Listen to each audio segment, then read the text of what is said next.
ਵਾਹਿਗੁਰੂ ਜੀ ਕਾ ਖਾਲਸਾ, ਵਾਹਿਗੁਰੂ ਜੀ ਕੀ ਫਤਿਹ। ਸਤਿਕਾਰਯੋਗ ਸਾਧ ਸੰਗਤ ਜੀ, ਸ਼੍ਰੀ ਗੁਰੂ ਗ੍ਰੰਥ ਸਾਹਿਬ ਦੇ ਅੰਗ ਨੰਬਰ 1427 ਤੇ ਹੇਠੋਂ ਤੀਸਰੀ ਪੰਕਤੀ ਹੈ, 26 ਨੰਬਰ ਤੋਂ ਬਾਅਦ।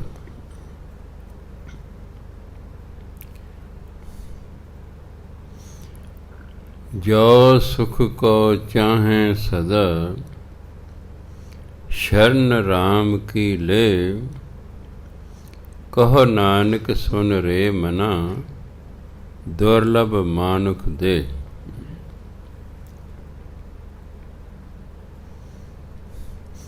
कल मैं एक उदाहरण दिते सी,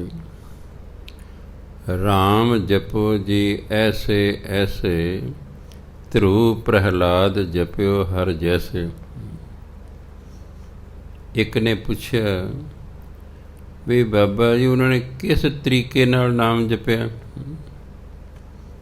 कि स्वासा नाल नाम जपया कि कोई होर तरीके नाल जपया। मैं नहीं काका, इत्थे तरीके नाल कोई लेना देना नहीं है,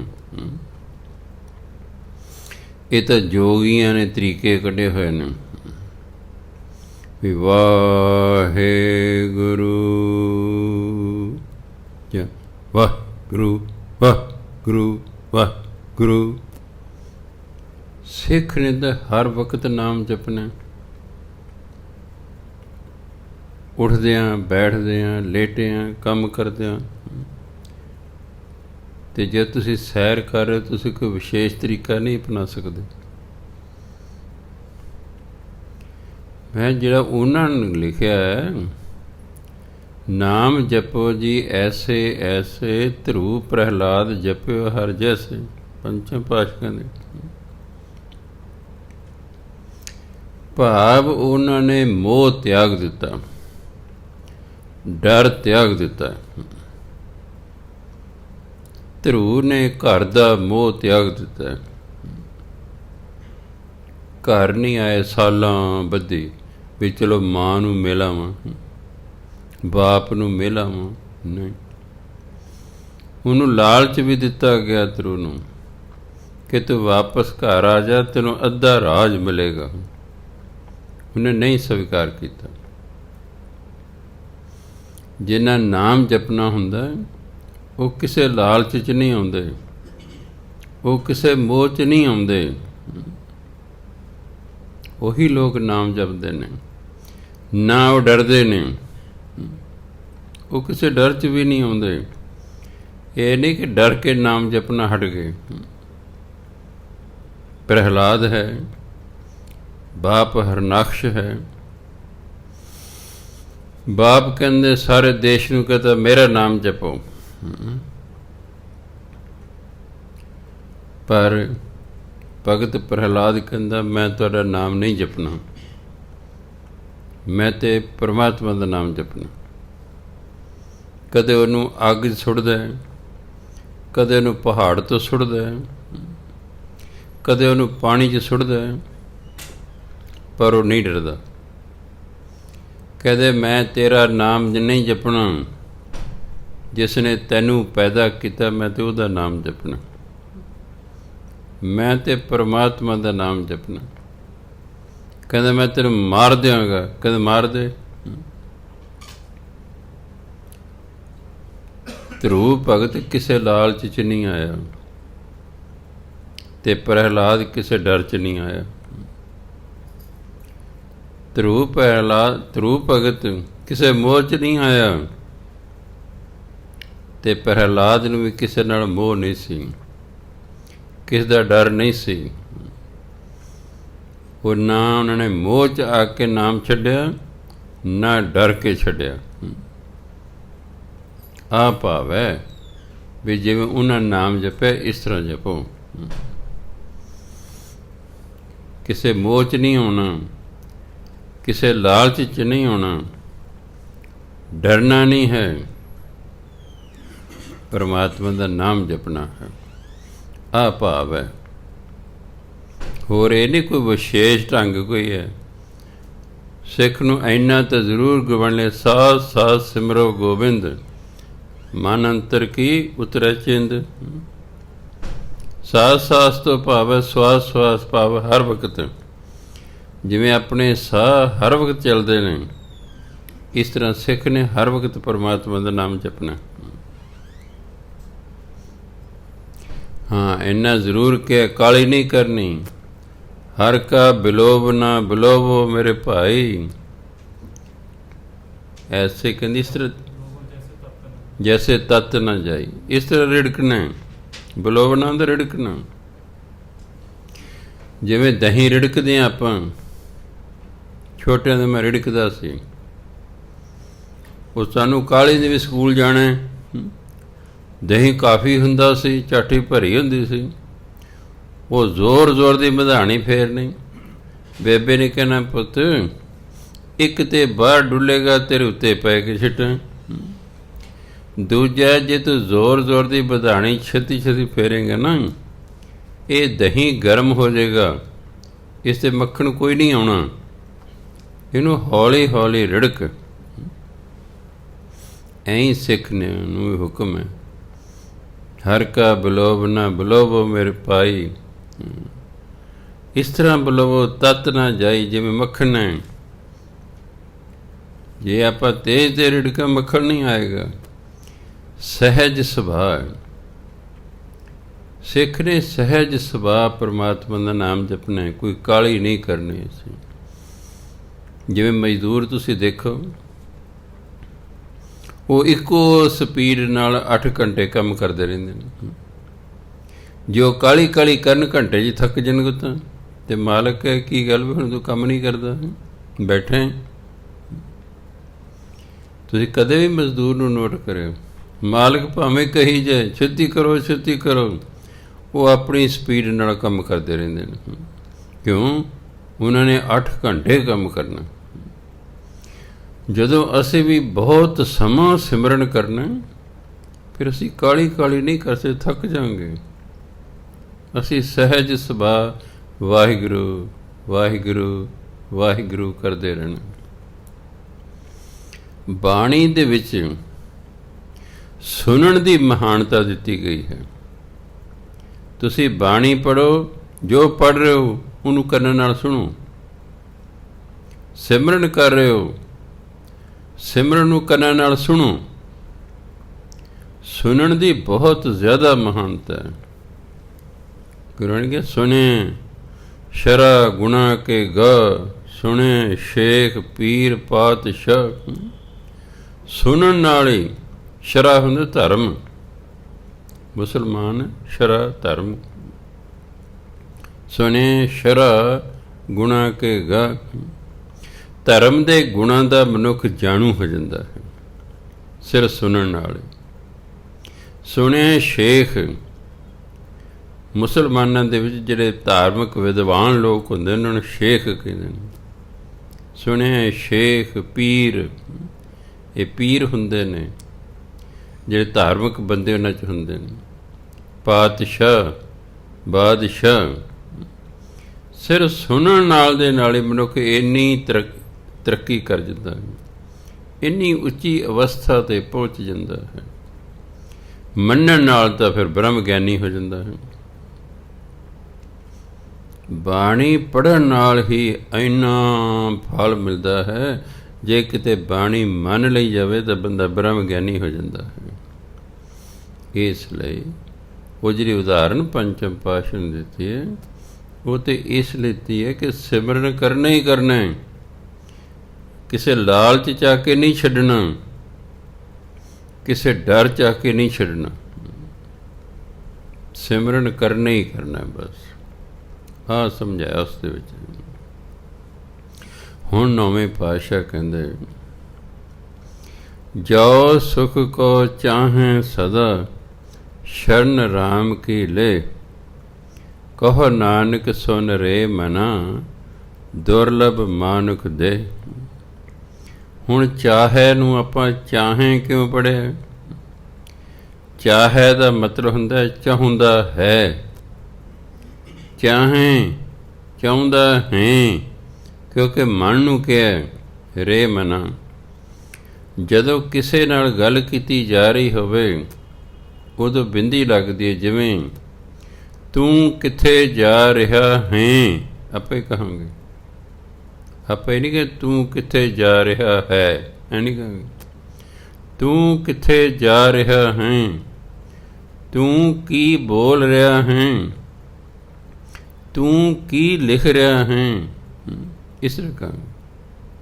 ਇਹ ਮਨ ਨੂੰ ਕਿਹਾ, ਮਨ ਨਾਲ ਗੱਲਾਂ ਸਾ। ਇਹ 57 ਦੇ 57 ਸ਼ਲੋਕਾਂ 'ਚ ਮਨ ਨੂੰ ਸੰਬੋਧਨ ਕੀਤਾ, ਵੀ ਜਿਵੇਂ ਗੁਰੂ ਮਹਾਰਾਜ ਮਨ ਦੇ ਨਾਲ ਗੱਲਾਂ ਕਰ ਰਹੇ, ਮਨ ਨੂੰ ਸਮਝਾ ਰਹੇ ਨੇ। ਜੋ ਮੈਨੇ ਜੇ ਕਰ, ਇਫ ਜਿਹਨੂੰ ਇੰਗਲਿਸ਼ ਕਹਿੰਦੇ, ਜੋ ਸੁਖ ਕੋ ਚਾਹੇ ਸਦਾ, ਜੇ ਤੂੰ ਚਾਹੁੰਦਾ ਕਿ ਤੈਨੂੰ ਸਦਾ ਸੁੱਖ ਮਿਲੇ, ਸ਼ਰਨ ਰਾਮ ਕੀ ਲੈ, ਫਿਰ ਪਰਮਾਤਮਾ ਦੀ ਸ਼ਰਨ 'ਚ ਆ ਜਾ, ਉਹਦੀ ਸ਼ਰਨ 'ਚ ਆ ਜਾ। ਹੁਣ ਤੁਸੀਂ ਕਹੋਗੇ ਵੀ ਉਹਦੀ ਸ਼ਰਨ, ਅਸੀਂ ਤਾਂ ਰਾਮ ਵੇਖੇ ਹੀ ਨਹੀਂ ਹੈ, ਅਸੀਂ ਤਾਂ ਰੱਬ ਵੇਖੇ ਹੀ ਨਹੀਂ, ਉਹ ਕਿੱਥੇ ਰਹਿੰਦਾ ਹੈ ਨਹੀਂ ਸਾਨੂੰ ਪਤਾ, ਉਹਦੀ ਸ਼ਰਨ 'ਚ ਕਿਵੇਂ ਜਾਈਏ, ਉਹਦੀ ਸ਼ਰਨ 'ਚ ਕਿਵੇਂ ਜਾਈਏ? ਉਹਦਾ ਨਿਮਰਤਾ ਸਹਿਤ ਉਹਦਾ ਨਾਮ ਜਪਣਾ ਅਤੇ ਉਹਦੇ ਹੁਕਮ ਨੂੰ ਮੰਨਣਾ, ਪਰਮਾਤਮਾ ਦੇ ਹੁਕਮ ਨੂੰ ਮੰਨਣਾ ਹੀ ਉਹਦੀ ਸ਼ਰਨ 'ਚ ਜਾਣਾ ਹੈ। ਜਿਹੜਾ ਸ਼ਰਨ 'ਚ ਜਾਂਦਾ ਉਹਨੂੰ ਕਹਿੰਦੇ ਨੇ ਸ਼ਰਨਾਰਥੀ, ਇੰਗਲਿਸ਼ 'ਚ ਕਹਿੰਦੇ ਰਿਫਿਊਜੀ। ਅਸੀਂ ਜਦੋਂ ਪਾਕਿਸਤਾਨ 'ਚ ਆਏ ਹਾਂ ਤਾਂ ਸਾਨੂੰ ਇੱਥੇ ਲੋਕਲ ਜਿਹੜੇ ਲੋਕ ਸਨ ਰਿਫਿਊਜੀ ਕਹਿੰਦੇ ਸਨ। ਇੰਗਲਿਸ਼ ਕੀ ਕਹਿੰਦੇ ਨੇ? ਰਿਫਿਊਜੀ। ਹਿੰਦੀ ਪੰਜਾਬੀ ਹੈਗਾ ਸ਼ਰਨਾਰਥੀ, ਜਿਹੜੇ ਕਿਸੇ ਦੀ ਸ਼ਰਨ 'ਚ ਆਏ ਹਨ, ਉੱਧਰੋਂ ਛੱਡ ਕੇ ਇਸ ਗੌਰਮੈਂਟ ਦੀ ਸ਼ਰਨ 'ਚ ਆ ਗਏ, ਇੰਡੀਅਨ ਗੌਰਮੈਂਟ ਦੀ ਸ਼ਰਨ 'ਚ ਆ ਗਏ। ਹੁਣ ਜਿਹਦੀ ਸ਼ਰਨ 'ਚ ਆਈਏ ਉਹਦੀ ਗੱਲ ਮੰਨਣੀ ਪੈਂਦੀ ਹੈ। ਪਹਿਲਾਂ ਸਾਨੂੰ ਅੰਮ੍ਰਿਤਸਰ ਕੈਂਪ 'ਚ ਰੱਖਿਆ, ਫਿਰ ਸਰਕਾਰ ਨੇ ਹੁਕਮ ਕਰ ਦਿੱਤਾ ਕਿ ਬਿਰਲਾ ਨੇ, ਸੇਠ ਨੇ ਕੈਂਪ ਲਾਇਆ ਕੁਰੂਕਸ਼ੇਤਰ, ਚਲੋ ਤੁਸੀਂ ਉੱਥੇ ਪਹੁੰਚੋ। ਫਿਰ ਅਸੀਂ ਕੁਰੂਕਸ਼ੇਤਰ ਕੈਂਪ 'ਚ ਰਹੇ। ਫਿਰ ਹੌਲੀ ਹੌਲੀ ਸਾਨੂੰ ਜ਼ਮੀਨ ਅਲਾਟ ਹੋ ਗਈ, ਘਰ ਅਲਾਟ ਹੋ ਗਏ, ਫਿਰ ਅਸੀਂ ਉਸ ਥਾਂ 'ਤੇ ਆ ਗਏ। ਪਰਮਾਤਮਾ ਦੀ ਸ਼ਰਨ 'ਚ ਜਾਣਾ। ਫਿਰ ਜਿਹੜਾ ਸ਼ਰਨ 'ਚ ਜਾਂਦਾ ਹੈ ਉਹਦੀ ਗੱਲ ਮੰਨਣੀ ਪੈਂਦੀ। ਜਿਹਦੀ ਸ਼ਰਨ ਤੁਸੀਂ ਜਾਓਗੇ ਉੱਥੇ ਤੁਹਾਡੀ ਮਰਜ਼ੀ ਨਹੀਂ ਚੱਲੇਗੀ, ਉੱਥੇ ਤੁਹਾਡੀ ਮਰਜ਼ੀ ਨਹੀਂ ਚੱਲੇਗੀ। ਜਿਹਦੀ ਸ਼ਰਨ 'ਚ ਗਏ ਹੋ ਉਹਦੀ ਮਰਜ਼ੀ ਚੱਲੇਗੀ। ਸੋ ਫਿਰ ਪਰਮਾਤਮਾ ਦੀ ਮਰਜ਼ੀ ਚੱਲੇਗੀ। ਤੇ ਸਾਰਾ ਗੁਰੂ ਗ੍ਰੰਥ ਸਾਹਿਬ ਇਹ ਪਰਮਾਤਮਾ ਦੀ ਮਰਜ਼ੀ ਹੈ, ਉਹਦਾ ਹੁਕਮ ਹੈ, ਇਹ ਉਹਦੀ ਰਜ਼ਾ ਹੈ। ਹੁਕਮ ਰਜ਼ਾਈ ਚੱਲਣਾ, ਨਾਨਕ ਲਿਖਿਆ ਨਾਲ। ਪੜ੍ਹਦੇ ਜਪਜੀ ਸਾਹਿਬ। ਹੁਕਮ ਰਜ਼ਾਈ, ਰਜ਼ਾਈ ਹੁੰਦਾ ਪਰਮਾਤਮਾ। ਹੁਕਮ ਮੰਮੇ ਨੂੰ ਸਿਆਰੀ ਹੋਣ ਕਰਕੇ ਹੁਕਮ ਵਿੱਚ, ਪਰਮਾਤਮਾ ਦੇ ਹੁਕਮ ਵਿੱਚ ਚੱਲਣਾ, ਉਹਦੇ ਹੁਕਮ ਅਨੁਸਾਰ ਚੱਲਣਾ। ਆ ਬਾਣੀ ਉਹਦਾ ਹੁਕਮ ਹੈ। ਬਾਣੀ ਅਨੁਸਾਰ ਚੱਲਣਾ ਹੀ ਪਰਮਾਤਮਾ ਦੀ ਸ਼ਰਨ 'ਚ ਜਾਣਾ ਹੈ। ਜਿਹੜਾ ਬੰਦਾ ਬਾਣੀ ਅਨੁਸਾਰ ਆਪਣੇ ਜੀਵਨ ਨੂੰ ਕਰ ਲੈਂਦਾ ਉਹ ਸੁਖੀ ਹੋ ਜਾਂਦਾ। ਬਸ ਜੋ ਸੁਖ ਕੋ ਚਾਹੇ ਸਦਾ, ਜੇ ਤੂੰ ਸਦਾ ਸੁਖ ਚਾਹੁੰਦਾ ਸ਼ਰਨ ਰਾਮ ਕੀ ਲੈ, ਭਾਵ ਤੂੰ ਆਪਣੇ ਜੀਵਨ ਨੂੰ ਗੁਰਬਾਣੀ ਅਨੁਸਾਰ ਕਰ ਲੈ। ਜਦੋਂ ਤੇਰਾ ਜੀਵਨ, ਤੇਰੀ ਸੋਚ, ਤੇਰੇ ਕਰਮ ਗੁਰਬਾਣੀ ਅਨੁਸਾਰ ਹੋ ਜਾਣਗੇ, ਤੂੰ ਸੁਖੀ ਹੋ ਜਾਏਗਾ। ਜਦੋਂ ਮੈਂ ਧਿਆਨ ਨਾਲ ਨਿਗਾਹ ਮਾਰਦਾ ਕਰਮਾਂ ਵੱਲ ਤਾਂ ਮੈਂ ਦੇਖਦਾ ਬਾਣੀ ਅਨੁਸਾਰ ਦੇ ਲੱਖਾਂ 'ਚ ਕਿਸੇ ਇੱਕ ਅੱਧੇ ਦਾ ਕਰਮ ਹੋਣਾ, ਨਹੀਂ ਤੇ ਮਨੁੱਖ ਮਨ ਮਰਜ਼ੀ ਕਰਦਾ ਹੈ। ਬਾਣੀ ਅਨੁਸਾਰ ਕਰਮ ਸਾਡੇ ਹੈ ਨਹੀਂ, ਇਸ ਲਈ ਅਸੀਂ ਦੁਖੀ ਹਾਂ। ਇਸ ਲਈ ਅਸੀਂ ਦੁਖੀ। ਗੁਰਬਾਣੀ ਸੁਖੀ ਹੋਣਾ, ਫਿਰ ਗੁਰਬਾਣੀ ਅਨੁਸਾਰ ਜੀਵਨ ਜਿਉ ਲਓ, ਸੁਖੀ ਹੋ ਜਾਓਗੇ। ਹੁਣ ਬਾਣੀ ਅਨੁਸਾਰ ਜੀਵਨ ਜਿਉਣਾ ਕੋਈ ਖਾਲਾ ਜੀ ਦਾ ਵਾੜਾ ਹੈ, ਜਿਵੇਂ ਸੁਖੀ ਹੋਣਾ ਕੋਈ ਖਾਲਾ ਜੀ ਦਾ ਵਾੜਾ ਨਹੀਂ ਹੈ। ਫਾਰਸੀ 'ਚ ਮਾਸੀ ਨੂੰ ਖਾਲਾ ਕਹਿੰਦੇ ਨੇ, ਆਪਾਂ ਮਾਸੀ ਕਹਿੰਦੇ ਨਾ, ਫਾਰਸੀ ਕਹਿੰਦੇ ਨੇ ਖਾਲਾ। ਆਪਾਂ ਘਰ ਕਹਿੰਦੇ ਹਾਂ, ਫਾਰਸੀ ਕਹਿੰਦੇ ਵਾੜਾ। ਇਹ ਮਾਸੀ ਦਾ ਘਰ ਨਹੀਂ ਹੈ ਵੀ ਜਦੋਂ ਮਰਜ਼ੀ ਚਲੇ ਜਾਓ। ਗੁਰਬਾਣੀ ਅਨੁਸਾਰ ਜੀਵਨ ਜਿਹੜਾ ਸੌਖਾ ਕੰਮ ਨਹੀਂ ਹੈ, ਇਹ ਬਹੁਤ ਔਖਾ ਹੈ। ਸਭ ਤੋਂ ਪਹਿਲਾਂ ਹਰਾਮ ਦੀ ਕਮਾਈ ਛੱਡਣੀ ਪੈ ਗਈ, ਅਤੇ ਜਿਹਨੂੰ ਇੱਕ ਵਾਰੀ ਹਰਾਮ ਦੀ ਕਮਾਈ ਦੀ ਆਦਤ ਪੈ ਜਾਏ ਉਹਦੇ ਲਈ ਇਹ ਛੱਡਣਾ ਬਹੁਤ ਮੁਸ਼ਕਿਲ ਹੈ। ਜਿਹਨੂੰ ਰਿਸ਼ਵਤ ਲੈਣ ਦੀ ਆਦਤ ਪੈ ਜਾਏ ਇਹ ਛੱਡਣੀ ਬੜੀ ਔਖੀ ਹੁੰਦੀ ਹੈ। ਜਿਹਨੂੰ ਮਿਲਾਵਟ ਕਰਨ ਦੀ ਆਦਤ ਪੈ ਜਾਏ, ਕਿਉਂ ਇਹ ਵੀ ਹਰਾਮ ਦੀ ਕਮਾਈ ਹੈ ਨਾ, ਬੜਾ ਔਖਾ ਹੈ। ਚੋਰ ਨੂੰ ਚੋਰੀ ਛੱਡਣੀ ਪੈ ਜਾਏ ਹਰਾਮ ਦੀ ਕਮਾਈ ਨੂੰ, ਬੜੀ ਔਖੀ ਛੱਡਣੀ, ਬੜੀ ਔਖੀ। ਜਿਹਨੂੰ ਨਸ਼ੇ ਦੀ ਆਦਤ ਪੈ ਜਾਏ ਛੱਡਣਾ ਬੜਾ ਔਖਾ। ਬਾਣੀ ਕਹਿੰਦੀ ਕੋਈ ਨਸ਼ਾ ਨਹੀਂ ਕਰਨਾ, ਪਰ ਬੇਅੰਤ ਸਿੱਖ ਨੇ ਜਿਹੜੇ ਸ਼ਰਾਬ ਪੀਂਦੇ ਨੇ,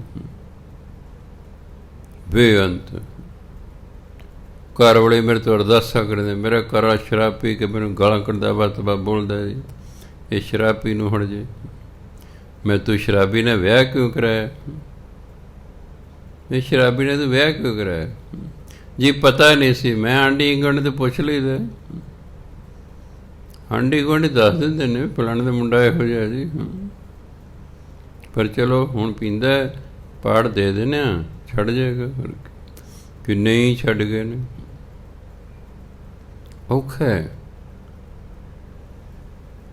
ਨਸ਼ਿਆਂ ਦੀ ਆਦਤ ਪੈ ਜੇ ਛੱਡਣੇ ਬੜੇ ਔਖੇ ਨੇ। ਜੇ ਕਿਤੇ ਵੇਚਣ ਦੀ ਆਦਤ ਪੈ ਜੇ ਇਹ ਵੀ ਬੜਾ ਔਖਾ ਹੈ, ਇਹ ਬੜਾ ਔਖਾ ਹੈ। ਗੋਲੀਆਂ ਵੇਚਦੇ ਨੇ, ਕੈਪਸੂਲ ਵੇਚਦੇ ਨੇ, ਨਸ਼ੇ ਦੇ ਟੀਕੇ ਵੇਚਦੇ ਨੇ ਲੋਕ। ਨਸ਼ੇ ਵੇਚੇ ਜਾਂਦੇ ਨੇ, ਬੜਾ ਔਖਾ ਇਹਨੂੰ ਵੀ ਛੱਡਣਾ। ਬਗਾਨੀਆਂ ਜਨਾਨੀ ਦਾ ਖਹਿੜਾ ਛੱਡਣਾ ਵੀ ਬੜਾ ਔਖਾ ਹੈ। ਕਿੰਨੇ ਬਲਾਤਕਾਰੀਏ ਨੇ। ਉਹ ਇੱਕ ਤਾਂ ਜਨਾਨੀ ਵਿਚਾਰੀ ਮਾਰੀ ਗਈ ਹੈ, ਮਾਰੀ ਗਈ। 4 ਬੰਦਿਆਂ ਨੇ ਉਹਦੇ ਨਾਲ ਬਲਾਤਕਾਰ ਕੀਤਾ। ਹੋ ਸਕਦਾ ਬਲਾਤਕਾਰ ਨਾਲ ਨਾ ਮਰਦੀ, ਪਰ ਉਹਦਾ ਗਲਾ ਘੁੱਟਦਾ, ਉਹਦਾ ਗਲਾ ਘੁੱਟਦਾ। ਸਗੋਂ ਉਹ ਦੂਰਾ ਹੋ ਗਿਆ, ਨਾਲੇ ਕਤਲ ਦਾ ਕੇਸ ਪੈ ਗਿਆ, ਨਾਲੇ ਬਲਾਤਕਾਰ ਦਾ ਕੇਸ ਪੈ ਗਿਆ। ਜਦੋਂ ਬਾਣੀ ਅਨੁਸਾਰ ਜੀਵਨ ਹੈ, ਇਹ ਵੀ ਛੱਡਣਾ ਪੈਣਾ, ਇਹ ਵੀ ਛੱਡਣਾ ਪੈਣਾ। ਅਤੇ ਬੁਰਾਈਆਂ ਛੱਡਣੀਆਂ ਬੜੀਆਂ ਔਖੀਆਂ ਹੁੰਦੀਆਂ ਨੇ, ਇਸ ਲਈ ਬੰਦਾ ਸੁਖੀ ਨਹੀਂ ਹੋ ਰਿਹਾ। ਇਹ ਬੁਰੇ ਕੰਮ ਕਰਨੋਂ ਹਟਦਾ ਨਹੀਂ ਹੈਗਾ, ਇਸ ਲਈ ਸੁਖੀ ਨਹੀਂ ਹੁੰਦਾ। ਤਾਂ ਗੁਰੂ ਮਹਾਰਾਜ ਕਹਿੰਦੇ, ਜੇ ਤੂੰ ਚਾਹੁੰਦਾ ਸਦੀਵੀ ਸੁੱਖ ਤੈਨੂੰ ਮਿਲੇ, ਪਰਮਾਤਮਾ ਦੀ ਸ਼ਰਨ 'ਚ ਆ ਜਾ। ਗੁਰੂ ਦੀ ਸ਼ਰਨ 'ਚ ਆਉਣਾ ਜਾਂ ਪਰਮਾਤਮਾ ਦੀ ਸ਼ਰਨ 'ਚ ਆਉਣਾ ਇੱਕੋ ਹੀ ਗੱਲ ਹੈ। ਉਹਨਾਂ ਨੇ ਸਾਰੀਆਂ ਬੁਰਾਈਆਂ ਛੁਡਾ ਦੇਣੀਆਂ। ਪਹਿਲਾ ਕੰਮ ਉਹਨਾਂ ਨੇ ਆਹ ਕਰਨਾ। ਕੋਈ ਵੀ ਸਿੱਖ ਗੁਰੂ ਦੀ ਸ਼ਰਨ 'ਚ ਚਲਾ ਜਾਂਦਾ ਸੀ, ਗੁਰੂ ਮਹਾਰਾਜ ਪਹਿਲਾਂ ਉਹਦੀ ਬੁਰਾਈ ਛੁਡਾਉਂਦੇ ਸੀ। ਬੁਰਾਈ ਛੱਡ ਦਿੰਦੇ ਸੀ। ਹੁਣ ਨਾਮ ਜਪ, ਸੁਖੀ ਹੋ ਜਾਂਦਾ ਸੀ, ਆਪੇ ਸੁਖੀ ਹੋ ਜਾਂਦਾ ਸੀ। ਬੁਰਾਈ ਛੱਡ ਕੇ ਜਦੋਂ ਅਸੀਂ ਨਾਮ ਜਪਣਾ ਸ਼ੁਰੂ ਕਰ ਦਾਂਗੇ, ਅਸੀਂ ਸੁਖੀ ਹੋ ਜਾਵਾਂਗੇ। ਸਾਡੇ ਕਾਰਜ ਰਾਸ ਹੋਣੇ ਸ਼ੁਰੂ ਹੋ ਜਾਣਗੇ, ਸਾਡਾ ਸਮਾਜ ਦੇ ਵਿੱਚ ਆਦਰ ਮਾਣ ਹੋਣਾ ਸ਼ੁਰੂ ਹੋ ਜਾਏਗਾ। ਭਲੇ ਲੋਕਾਂ ਦਾ ਆਦਰ ਮਾਣ ਹੁੰਦਾ ਹੈ। ਜੇ ਤੁਸੀਂ ਕੋਈ ਬੁਰਾ ਕੰਮ ਨਹੀਂ ਕਰੋਗੇ, ਲੋਕ ਤੁਹਾਡਾ ਆਦਰ ਮਾਣ ਕਰਨਗੇ। ਜੇ ਤੁਹਾਡਾ ਜੀਵਨ ਸਹੀ ਹੈ ਅਤੇ ਨਾਲ ਤੁਸੀਂ ਭਜਨ ਬੰਦਗੀ ਕਰਦੇ ਹੋ, ਆਦਰ ਮਾਣ ਹੋਰ ਵੀ ਵੱਧ ਜਾਏਗਾ, ਹੋਰ ਵੱਧ ਜਾਏਗਾ। ਇਸ ਲਈ ਪਰਮਾਤਮਾ ਦੀ ਸ਼ਰਨ 'ਚ ਆਉਣਾ ਹੈ, ਭਾਵ ਗੁਰਬਾਣੀ ਅਨੁਸਾਰ ਜੀਵਨ ਜਿਉਣਾ ਹੈ। ਜੇ ਕਹਿੰਦੇ ਤੁਸੀਂ ਸਦਾ ਸੁਖ ਚਾਹੁੰਦੇ ਹੋ, ਕਹੋ ਨਾਨਕ ਸੁਨ ਰੇ ਮਨ, ਦੁਰਲਭ ਮਾਨਕ ਦੇ। ਦੁਰਲਭ ਜਿਹੜੇ ਮਸਾਂ ਚੀਜ਼ ਲੱਭੇ, ਜਿਹੜੀ ਚੀਜ਼ ਮਸਾਂ ਲੱਭੇ ਉਹ ਦੁਰਲੱਭ ਹੈ। ਕਈਆਂ ਦੇ ਪਹਿਲੀ ਲੜਕੀ ਹੋ ਗਈ, ਦੂਜੀ ਹੋ ਗਈ, ਤੀਜੀ ਹੋ ਗਈ, ਚੌਥੀ ਹੋ ਗਈ, ਪੰਜਵਾਂ ਜਾ ਕੇ ਮੁੰਡਾ ਕਹਿੰਦੇ ਫਿਰ ਗਏ, ਉਹਦਾ ਨਾਂ ਰੱਖਦੇ ਦੁਰਲੱਭ ਸਿੰਘ, ਵੀ ਮਸਾਂ ਲੱਭਿਆ, ਮਸਾਂ ਲੱਭਿਆ। ਮੇਰੇ ਕੋਲ ਇੱਕ ਲੜਕੀ ਪੜ੍ਹਦੀ ਸੀ, ਉਹਦਾ ਨਾਂ ਸੀ ਅੱਕੋ, ਲਿਖਾਉਣ ਹੈ ਨਾਮ ਅੱਕੋ, ਮੈਂ ਵੀ ਕੋਈ ਨਾਂ ਹੈ। ਕਹਿੰਦੇ ਜੀ, ਕਹਿੰਦੇ ਮੈਂ ਵੀ ਆਪਣੀ ਮਾਂ ਨੂੰ ਪੁੱਛਿਆ ਸੀ, ਤੂੰ ਮੇਰਾ ਨਾਂ ਅੱਕੋ ਕਿਉਂ ਰੱਖਿਆ? 6ਵੀਂ ਦਾਖਲ ਹੋਣਾ ਹੀ ਸੀ ਹਾਈ ਸਕੂਲ ਸਾਡਾ। ਅੱਕੋ ਕਹਿੰਦੇ ਜੀ, ਪਹਿਲੀ ਕੁੜੀ ਹੋਈ, ਦੂਜੀ ਕੁੜੀ ਹੋਈ, ਤੀਜੀ ਕੁੜੀ ਹੋਈ, ਚੌਥੀ ਕੁੜੀ ਹੋਈ, ਪੰਜਵੀਂ ਕੁੜੀ ਹੋਈ, ਫਿਰ 6ਵੀਂ ਕਹਿੰਦੇ ਮੈਂ ਹੋਈ। ਮਾਂ ਪਿਓ ਤੰਗ ਆ ਗਏ, ਅੱਕ ਗਏ ਕੁੜੀਆਂ ਜੰਮ ਜੰਮ ਕੇ, ਤੇ ਮੇਰਾ ਨਾਂ ਰੱਖਤਾ ਅੱਕੋ।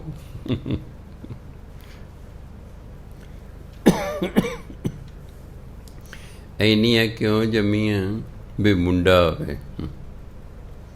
ਉਹ ਭਲਿਓ ਮਾਨਸੋ, ਤੁਹਾਨੂੰ ਧਰਮ ਦਾ ਗਿਆਨ ਹੀ ਨਹੀਂ ਹੈਗਾ। ਸ਼ਾਇਦ ਤੁਸੀਂ ਬਾਣੀ ਪੜ੍ਹਦੇ ਹੋਵੋ, ਕਥਾ ਵਾਰਤਾ ਵੀ ਸੁਣਦੇ ਹੋਵੋ, ਇਹ ਓਪਰਾ ਓਪਰਾ ਤੁਹਾਨੂੰ ਗਿਆਨ, ਧਰਮ ਦਾ ਡੂੰਘਾ ਗਿਆਨ ਨਹੀਂ ਹੈ। ਧਰਮ ਕਹਿੰਦਾ ਸੁੱਖ ਦੁੱਖ ਆਪਣੇ ਭਾਗਾਂ ਦਾ, ਆਪਣੇ ਕਰਮਾਂ ਦਾ ਹੈ। ਜੇ ਤੁਹਾਡੇ ਭਾਗਾਂ 'ਚ ਸੁੱਖ ਲਿਖਿਆ, ਬਗਾਨਿਆਂ ਨੇ ਵੀ ਸੁੱਖ ਦੇ ਜਾਣਾ, ਅਤੇ ਜੇ ਤੁਹਾਡੇ ਭਾਗਾਂ 'ਚ ਦੁੱਖ ਲਿਖਿਆ ਨਾ, ਤੁਹਾਡੇ ਆਪਣਿਆਂ ਨੇ ਤੁਹਾਨੂੰ ਸੂਲੀ ਟੰਗੀ ਰੱਖਣਾ। ਕਿੰਨੇ ਹੀ ਮਾਂ ਪਿਓ ਨੇ ਜਿਹੜੇ ਆਪਣੇ ਬੱਚਿਆਂ ਤੋਂ ਅਤੀ ਤੰਗ ਨੇ, ਅਤੀ ਤੰਗ ਨੇ, ਬਹੁਤ ਦੁਖੀ ਨੇ, ਮੇਰੇ ਕੋਲ ਆਉਂਦੇ ਰਹਿੰਦੇ ਨੇ। ਪੁੱਤਰ ਤੋਂ ਦੁਖੀ ਨੇ, ਬਹੁਤ ਸਾਰੇ ਮਾਂ ਪਿਓ ਆਉਂਦੇ ਅਰਦਾਸਾਂ ਕਰਾਉਣ, ਉਹ ਆਪਣੇ ਪੁੱਤਰਾਂ ਤੋਂ ਦੁਖੀ ਨੇ, ਜਿਨ੍ਹਾਂ ਨੂੰ ਬੜੇ ਸ਼ੌਕ ਨਾਲ ਉਹਨਾਂ ਨੇ ਜੰਮਿਆ। ਸ਼ਰਾਬਾਂ ਵੀ ਪਿਲਾਈਆਂ ਹੋਣਗੀਆਂ ਦੋਸਤਾਂ ਮਿੱਤਰਾਂ ਨੂੰ ਜਿਹਦਾ ਪੈਦਾ ਹੋਇਆ ਮੁੰਡਾ ਹੈ, ਢੋਲ ਢਮੱਕੇ ਵੀ ਵਜਾਏ ਹੋਣਗੇ, ਆਲੇ ਦੁਆਲੇ ਮਠਿਆਈ ਦੇ ਡੱਬੇ ਵੀ ਵੰਡੇ ਹੋਣਗੇ, ਵੰਡੇ ਹੋਣਗੇ, ਵੀ ਭੁਚੱਗੀ ਹੋਇਆ ਘਰ, ਅਤੇ ਉਹ ਸ਼ਰਾਬੀ ਕਬਾਬੀ ਨਿਕਲਿਆ, ਕੰਮ ਕੋਈ ਨਹੀਂ ਕਰਦਾ, ਮਾਂ ਪਿਓ ਨੂੰ ਗਾਲਾਂ ਕੱਢਦਾ, ਅਵਾ ਤਵਾ ਬੋਲਦਾ, ਉਹਨਾਂ ਤੋਂ ਪੈਸੇ ਧੱਕੇ ਨਾਲ ਲੈਂਦਾ ਨਸ਼ਾ ਕਰਨ ਲਈ। ਕਾਹਦੇ ਲਈ ਜੰਮੇ ਹੋਣੇ? ਵੀ ਸੁੱਖ ਮਿਲੇਗਾ, ਇਸ ਲਈ ਜੰਮੇ ਹੋਣੇ ਪੁੱਤਰ, ਵੀ ਸੁੱਖ ਮਿਲੇਗਾ। ਵਿਚਾਰਿਆਂ ਨੂੰ ਗਿਆਨ ਨਹੀਂ ਵੀ ਸੁੱਖ ਦੁੱਖ ਤੁਹਾਡੇ ਕਰਮਾਂ ਦਾ ਹੈ। ਜੇ ਤੁਹਾਡੇ ਭਾਗਾਂ 'ਚ ਸੁੱਖ ਲਿਖਿਆ ਹੈ, ਮਿਲ ਜਾਣਾ, ਫਿਰ ਕੁੜੀ ਨੇ ਵੀ ਸੁੱਖ ਦੇ ਜਾਣਾ ਅਤੇ ਮੁੰਡੇ ਨੇ ਵੀ ਦੇ ਜਾਣਾ। ਅਤੇ ਜੇ ਭਾਗਾਂ 'ਚ ਨਹੀਂ ਨਾ ਲਿਖਿਆ, ਤਾਂ ਕੁੜੀ ਵੀ ਨਖਿੱਧ ਨਿਕਲ ਆਉਣੀ ਹੈ। ਜਿੱਥੇ ਵਿਆਹ ਹੋ ਕੇ ਮਹੀਨੇ ਬਾਅਦ ਤੁਹਾਡੇ ਘਰ ਆ ਕੇ ਬਹਿ ਜਾਏਗੀ। ਅਜੇ ਕੱਲ੍ਹ ਹੀ ਇੱਕ ਨੇ ਬਾਪ ਨੇ ਅਰਦਾਸ ਕਰਾਈ, ਕਹਿੰਦੇ ਮੇਰੀ ਕੁੜੀ ਦਾ ਜੀ ਰਿਸ਼ਤਾ ਛੇਤੀ ਹੋ ਜਾਏ। ਮੈਂ ਹੋਇਆ ਨਹੀਂ ਅਜੇ? ਨਹੀਂ, ਕਹਿੰਦੇ 3 ਵਿਆਹ ਹੋ ਗਏ ਨੇ, ਇਹ ਵਸਦੀ ਹੋਈ ਨਹੀਂ ਹੈ ਕਿਤੇ, ਮੈਨੇ ਵਸਣਾ ਹੀ ਨਹੀਂ ਜੀ, ਮੈਨੇ ਕੋਈ ਨਹੀਂ ਵਸਣਾ, ਚਾਹੇ ਚੌਥਾ ਵਿਆਹ ਕਰਨਾ ਕਰ ਲਓ। ਮੈਂ 3 ਘਰ ਤੇ ਨੇ ਉਜਾੜਤੇ, ਉਜਾੜਤੇ, 15-15, 16-16 ਲੱਖ ਰੁਪਇਆ ਵੀ ਤੁਸੀਂ ਲੈ ਲਿਆ ਹੋਣਾ ਮੁੰਡੇ ਵਾਲਿਆਂ ਤੋਂ। ਹੁਣ ਚੌਥਾ ਘਰ ਸਰਦਾਰ ਜੀ ਉਜਾੜਨ 'ਤੇ ਲੱਗੇ ਹੋਏ ਹੋਏ। ਕਹਿੰਦੇ ਬਾਬਾ ਜੀ ਕੀ ਕਰੀਏ, ਮੈਂ ਤਾਂ ਆਪ ਬੜਾ ਦੁਖੀ ਹਾਂ, ਮੈਂ ਤਾਂ ਆਪ ਬੜਾ ਦੁਖੀ, ਸਾਰੀ ਉਮਰ ਘਰ ਵੀ ਨਹੀਂ ਬਿਠਾ ਆਉਂਦੇ। ਮੈਂ ਹਾਂ, ਇਹ ਤਾਂ ਠੀਕ ਹੈ। ਇੱਕ ਬੀਬੀ ਆਈ, ਕਹਿੰਦੇ ਬਾਬਾ ਜੀ ਮੈਂ ਬੜੀ ਦੁਖੀ ਹਾਂ। ਮੈਂ ਕਿਉਂ? ਕਹਿੰਦੇ ਧੀ ਮੇਰੇ ਬੂਹੇ 'ਤੇ ਬੈਠੀ ਹੈ, ਉਹ ਸਹੁਰੇ ਘਰ ਛੱਡ ਆਈ ਹੈ, ਮੇਰੇ ਪੇਕੇ ਆ ਗਈ ਹੈ, ਅਤੇ ਮੇਰੀ ਜਿਹੜੀ ਨੂੰਹ ਹੈ ਉਹ ਪੇਕੇ ਚਲੀ ਗਈ ਹੈ। ਧੀ ਪੇਕੇ ਆ ਗਈ ਹੈ ਅਤੇ ਨੂੰਹ ਆਪਣੇ ਪੇਕੇ ਚਲੀ ਗਈ। ਕਹਿੰਦੀ ਮੈਂ ਬੜੀ ਦੁਖੀ ਹਾਂ। ਮਨੁੱਖ ਨੂੰ ਭੁਲੇਖਾ ਹੈ ਕਿ ਸ਼ਾਇਦ ਬੱਚਿਆਂ 'ਚ ਸੁੱਖ ਹੈ, ਸ਼ਾਇਦ ਬੱਚੇ ਮੈਨੂੰ ਸੁੱਖ ਦੇਣਗੇ, ਮੈਨੂੰ ਬੁਢਾਪੇ 'ਚ ਪਾਲਣਗੇ। ਇਸ ਭੁਲੇਖੇ 'ਚ ਨਹੀਂ ਰਹਿਣਾ। ਤੁਹਾਡੇ ਬੱਚਿਆਂ ਨੇ ਤੁਹਾਨੂੰ ਛੱਡ ਛੁਡਾ ਕੇ ਫੌਰਨ ਚਲੇ ਜਾਣਾ, ਤੁਸੀਂ ਫਿਰੀ ਜਾਓ। ਇੱਥੇ ਤੁਹਾਨੂੰ ਕਿਸੇ ਸਾਂਭਣਾ ਨਹੀਂ, ਅਤੇ ਉੱਥੇ ਉਹਨਾਂ ਕੋਲ ਸਾਂਭਣ ਨੂੰ ਟਾਈਮ ਨਹੀਂ ਹੈ, ਉੱਥੇ ਤਾਂ ਗੱਲ ਕਰਨ ਨੂੰ ਸਮਾਂ ਨਹੀਂ ਹੈ। ਇੱਕ ਬਾਪ 15 ਦਿਨਾਂ ਬਾਅਦ ਹੀ ਮੁੜਿਆ ਆ, ਫੌਰਨ ਗਿਆ ਸੀ। ਮੈਂ ਕੀ ਗੱਲ ਛੇਤੀ ਆ ਗਏ, ਤੁਸੀਂ 1.5 ਮਹੀਨੇ ਗਏ? ਕਹਿੰਦੇ ਉੱਥੇ ਕੀ ਕਰਾਂ ਜੀ, ਅੰਗਰੇਜ਼ੀ ਮੈਨੂੰ ਨਹੀਂ ਆਉਂਦਾ ਜੀ, ਵੀ ਮੈਂ ਬਾਜ਼ਾਰ ਹੀ ਘੁੰਮ ਫਿਰ ਆਵਾਂ, ਵੀ ਕਿਸੇ ਨਾਲ ਕੋਈ ਗੱਲ ਹੀ ਕਰ, ਅੰਗਰੇਜ਼ੀ ਮੈਨੂੰ ਨਹੀਂ ਆਉਂਦੀ। ਬੱਚੇ ਥੱਕੇ ਟੁੱਟੇ ਆਉਂਦੇ ਨੇ, ਬਸ 5 ਮਿੰਟ ਵੱਧ ਤੋਂ ਮੇਰੇ ਨਾਲ 24 ਘੰਟੇ ਗੱਲ ਕਰਦੇ ਨੇ, ਬਾਕੀ ਆਪਣਾ ਸੌਂ ਗਏ ਜੇ ਕੰਮ 'ਤੇ ਲੱਗੇ ਰਹੇ। ਮੈਂ ਉੱਥੇ ਕਹਿੰਦਾ ਰਹਿ ਕੇ ਕੀ ਕਰਾਂ, ਕੀ ਰਹਿ ਕੇ ਆਪਾਂ ਨੂੰ ਮੈਂ ਭੁਲੇਖਾ ਕਿ ਬੱਚਿਆਂ ਤੋਂ ਸ਼ਾਇਦ ਸਾਨੂੰ ਫਾਇਦਾ ਹੋਏਗਾ।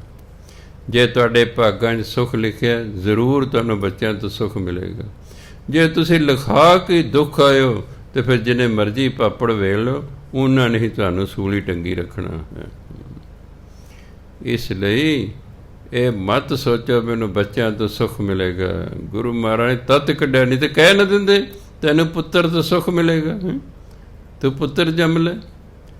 ਨਹੀਂ ਤਾਂ ਕਹਿੰਦੇ ਜੋ ਸੁੱਖੋ ਚਾਹੇ ਸਦਾ, ਫਿਰ ਲਿਖ ਦਿੰਦੇ 2 ਪੁੱਤਰ ਲੈ ਜੰਮ, ਲਿਖ ਦੇ ਅੱਗੇ। ਉਹਨਾਂ ਕਹਿ ਜੋ ਸੁੱਖੋ ਚਾਹੇ ਸਦਾ, ਸ਼ਰਨ ਰਾਮ ਕੀ ਲੈ, ਤੂੰ ਨਾਮ ਜਪ ਲੈ, ਗੁਰਬਾਣੀ ਅਨੁਸਾਰ ਆਪਣਾ ਜੀਵਨ ਠੀਕ ਕਰ ਲੈ, 10 ਨੌਂ ਦੀ ਕਿਰਤ ਕਰ, ਹਰਾਮ ਦੀ ਕਮਾਈ ਛੱਡ ਦੇ, ਕੋਈ ਨਸ਼ਾ ਨਹੀਂ ਕਰਨਾ, ਕੋਈ ਨਸ਼ਾ ਨਹੀਂ ਵੇਚਣਾ, ਕੋਈ ਬਦਫੈਲੀ ਨਹੀਂ ਕਰਨੀ, ਕਿਸੇ ਔਰਤ ਨਾਲ ਬਲਾਤਕਾਰ ਨਹੀਂ ਕਰਨਾ। ਨਹੀਂ ਤਾਂ ਇੱਥੇ ਵੱਡੇ ਵੱਡੇ ਸਾਧ ਜਿਹੜੇ ਜਿਨ੍ਹਾਂ ਅੱਗੇ ਦੁਨੀਆ ਝੁਕਦੀ ਸੀ, ਅੱਜ ਜੇਲ੍ਹਾਂ 'ਚ ਬੈਠੇ ਨੇ। ਕਿਸ ਕਾਰਨ? ਬਲਾਤਕਾਰ ਕਾਰਨ। ਅਸੀਂ ਆਪਣੇ ਜੀਵਨ ਨੂੰ ਬਾਣੀ ਅਨੁਸਾਰ ਕਰਨਾ। ਜਿਉਂ-ਜਿਉਂ ਸਾਡਾ ਜੀਵਨ ਬਾਣੀ ਅਨੁਸਾਰ ਹੋ ਜਾਏਗਾ, ਅਸੀਂ ਸੁਖੀ ਹੋਣਾ ਸ਼ੁਰੂ ਹੋ ਜਾਵਾਂਗੇ। ਨਾਮ ਜਪਣ ਨਾਲ ਕੀ ਹੁੰਦਾ ਹੈ? ਜਿਹੜੇ ਮਗਰ ਸਾਡੇ ਤੋਂ ਕਰਮ ਮਾੜੇ ਹੋ ਗਏ ਨੇ, ਨਾਮ ਉਹਨਾਂ ਕਰਮਾਂ ਨੂੰ ਕੱਟਦਾ ਰਹਿੰਦਾ ਹੈ।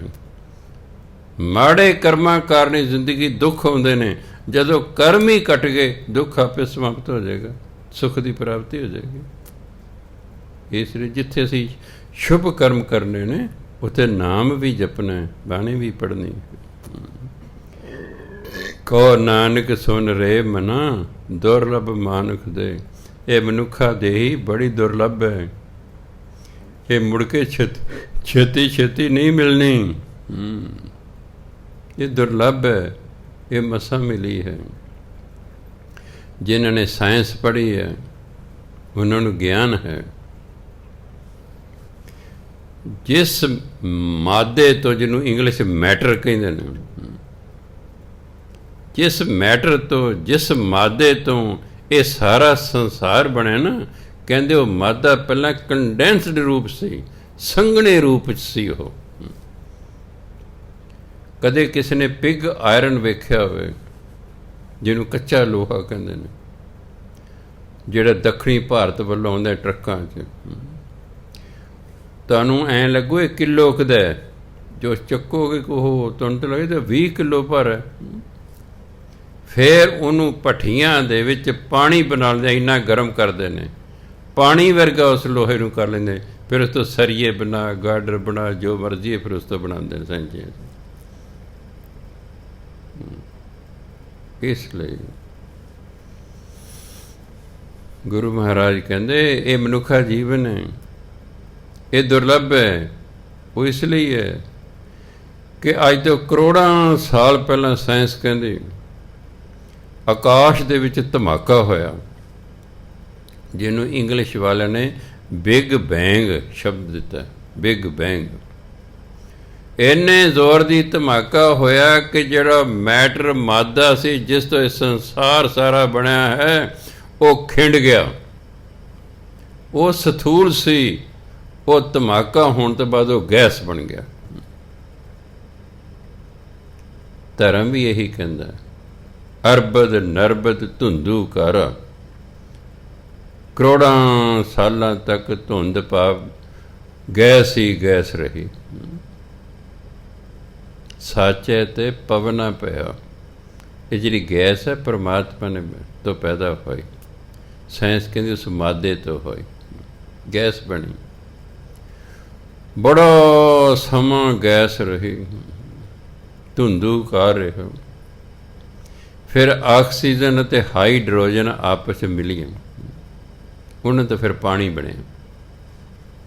ਪਾਣੀ ਤੋਂ ਫਿਰ ਪਹਿਲਾ ਜੀਵ ਬਣਿਆ, ਉਹ ਇੱਕ ਸੈੱਲ ਵਾਲਾ ਸੀ। ਸਾਡੇ ਤਾਂ ਕਰੋੜਾਂ ਸੈੱਲ ਲੱਗੇ ਨੇ, ਇੱਕ ਸੈੱਲ ਵਾਲਾ ਜੀਵ ਬਣਿਆ।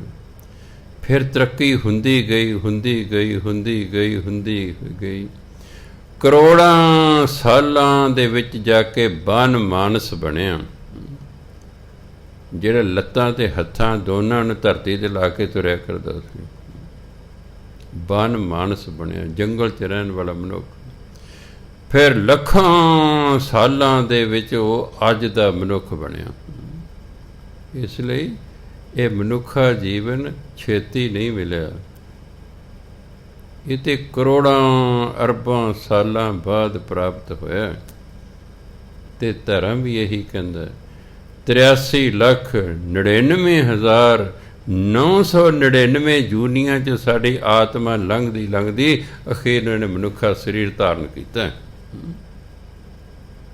ਇੰਨੀਆਂ ਜੂਨੀਆਂ ਲੰਘਣ 'ਚ ਪਤਾ ਨਹੀਂ ਕਿੰਨੇ ਕਰੋੜਾਂ ਸਾਲ ਲੱਗ ਗਏ ਹੋਣਗੇ। ਫਿਰ ਮਨੁੱਖਾ ਜੀ, ਇਸ ਲਈ ਇਹਨੂੰ ਦੁਰਲੱਭ ਕਿਹਾ। ਇਹ ਰੋਜ਼ ਰੋਜ਼ ਨਹੀਂ ਮਿਲਣਾ। ਦੁਬਾਰਾ ਜੀਵਨ ਉਹਨਾਂ ਨੂੰ ਮਿਲਦਾ ਜਿਨ੍ਹਾਂ ਕੋਈ ਚੰਗੇ ਕੰਮ ਕੀਤੇ ਜਾਂ ਭਜਨ ਬੰਦਗੀ ਕੀਤੀ, ਉਹਨਾਂ ਨੂੰ ਦੁਬਾਰਾ ਮਨੁੱਖਾ ਜੀਵਨ ਮਿਲ ਜਾਂਦਾ ਕਿ ਲੈ ਭਜਨ ਬੰਦਗੀ ਕਰ ਲੈ। ਕਈਆਂ ਨੂੰ ਦੁਬਾਰਾ ਮਨੁੱਖਾ ਜੀਵਨ ਉਹਨੇ ਪਿਛਲੇ ਜਨਮਾਂ ਜੋ ਪਾਪ ਕਰਮ ਕੀਤੇ ਸਨ ਉਹਨਾਂ ਨੂੰ ਭੋਗਣ ਲਈ ਵੀ ਕਈ ਵਾਰ ਮਿਲਦਾ। ਲੰਗੜੇ ਲੂਲੇ ਹੋ ਗਏ, ਅੰਨੇ ਕਾਣੇ ਹੋ ਗਏ, ਅੰਗਹੀਣ ਹੋ ਗਏ, ਮੰਗਤੇ ਹੋ ਗਏ, ਵੀ ਲੋ ਭੋਗੀ ਜਾਓ। ਹੁਣ ਤੁਸੀਂ ਜਿਹੜੇ ਕਰਮ ਕੀਤੇ ਸੀ ਭੋਗੀ ਜਾਓ। ਹੁਣ ਮਨੁੱਖਾ ਜੀਵਨ ਵੀ ਕਈ ਵਾਰੀ ਇਸ ਕਾਰਨ ਮਿਲਦਾ, ਉਹ ਤਾਂ ਵਿਅਰਥ ਜੀਵਨ ਹੈ। ਜਦ ਤੁਸੀਂ ਕਿਸੇ 'ਤੇ ਨਿਰਭਰ ਹੋ ਗਏ, ਜੀਵਨ ਵਿਅਰਥ ਹੋ ਜਾਂਦਾ ਹੈ। ਜਦੋਂ ਮਨੁੱਖ ਕਿਸੇ 'ਤੇ ਨਿਰਭਰ ਹੋ ਜਾਂਦਾ, ਜਿਵੇਂ ਬਿਮਾਰ ਹੈ, ਪਰਿਵਾਰ 'ਤੇ ਨਿਰਭਰ ਹੋ ਗਿਆ ਹੈ, ਨਾ ਪਰਿਵਾਰ ਨੂੰ ਕੋਈ ਸਵਾਦ ਹੈ ਅਤੇ ਨਾ ਉਸ ਬੰਦੇ ਨੂੰ ਕੋਈ ਸਵਾਦ ਹੈ। ਇਸ ਲਈ ਮਨੁੱਖਾ ਜੀਵਨ ਦੁਰਲੱਭ ਹੈ। ਅਤੇ ਕਹਿੰਦੇ ਸੁਣ ਮਨ ਨਾਮ ਜਪ ਲੈ, ਇਹ ਵੇਲਾ ਹੀ। ਫਿਰ ਪਤਾ ਨਹੀਂ ਮੌਕਾ ਮਿਲਣਾ ਕਿ ਨਹੀਂ ਮਿਲਣਾ, ਇਹ ਪਤਾ ਨਹੀਂ ਫਿਰ ਮਨੁੱਖਾ ਜੀਵਨ ਦੁਬਾਰਾ ਮਿਲਣਾ ਕਿ ਨਹੀਂ ਮਿਲਣਾ, ਇਹ ਮੌਕਾ ਹੈ। ਪਰ ਨਾਮ ਜਪਣਾ ਸਭ ਤੋਂ ਔਖਾ ਕੰਮ ਮਨੁੱਖ ਨੂੰ ਲੱਗਦਾ।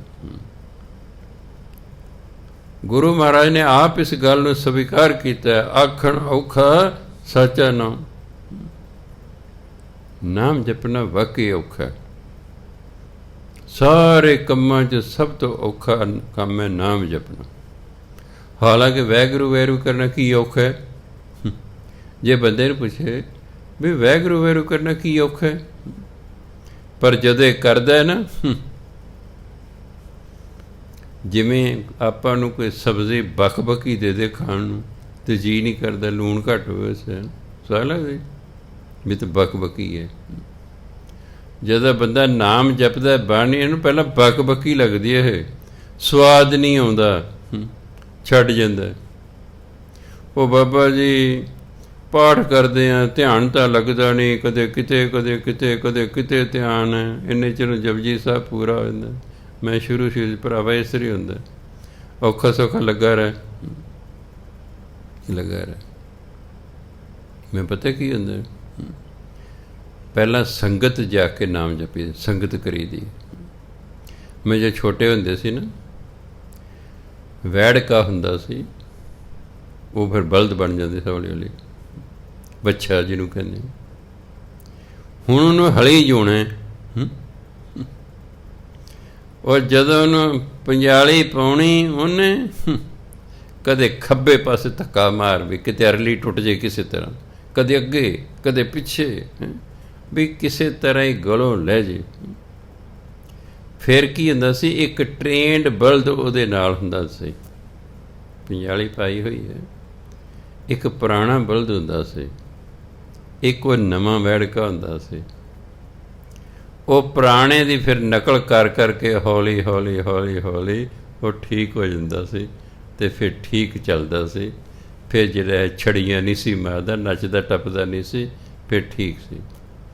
ਐਂ ਜਦੋਂ ਪਹਿਲਿਆਂ ਧਰਮ ਵਾਲੇ ਪਾਸੇ ਲੱਗਣੇ, ਉਹਨਾਂ ਦੀ ਸੰਗਤ ਕਰਨੀ ਚਾਹੀਦੀ। ਜਿਹੜੇ ਨਾਮ ਜਪਦੇ ਨੇ, ਬਾਣੀ ਪੜ੍ਹਦੇ ਨੇ, ਉਹਨਾਂ ਦੀ ਸੰਗਤ ਕਰੋ।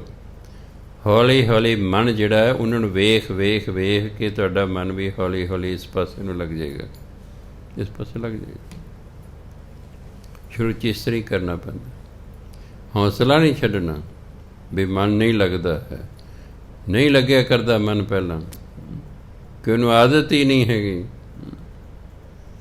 ਇਸ ਦਾ ਆਦਤ ਹੀ ਨਹੀਂ ਹੈਗੀ।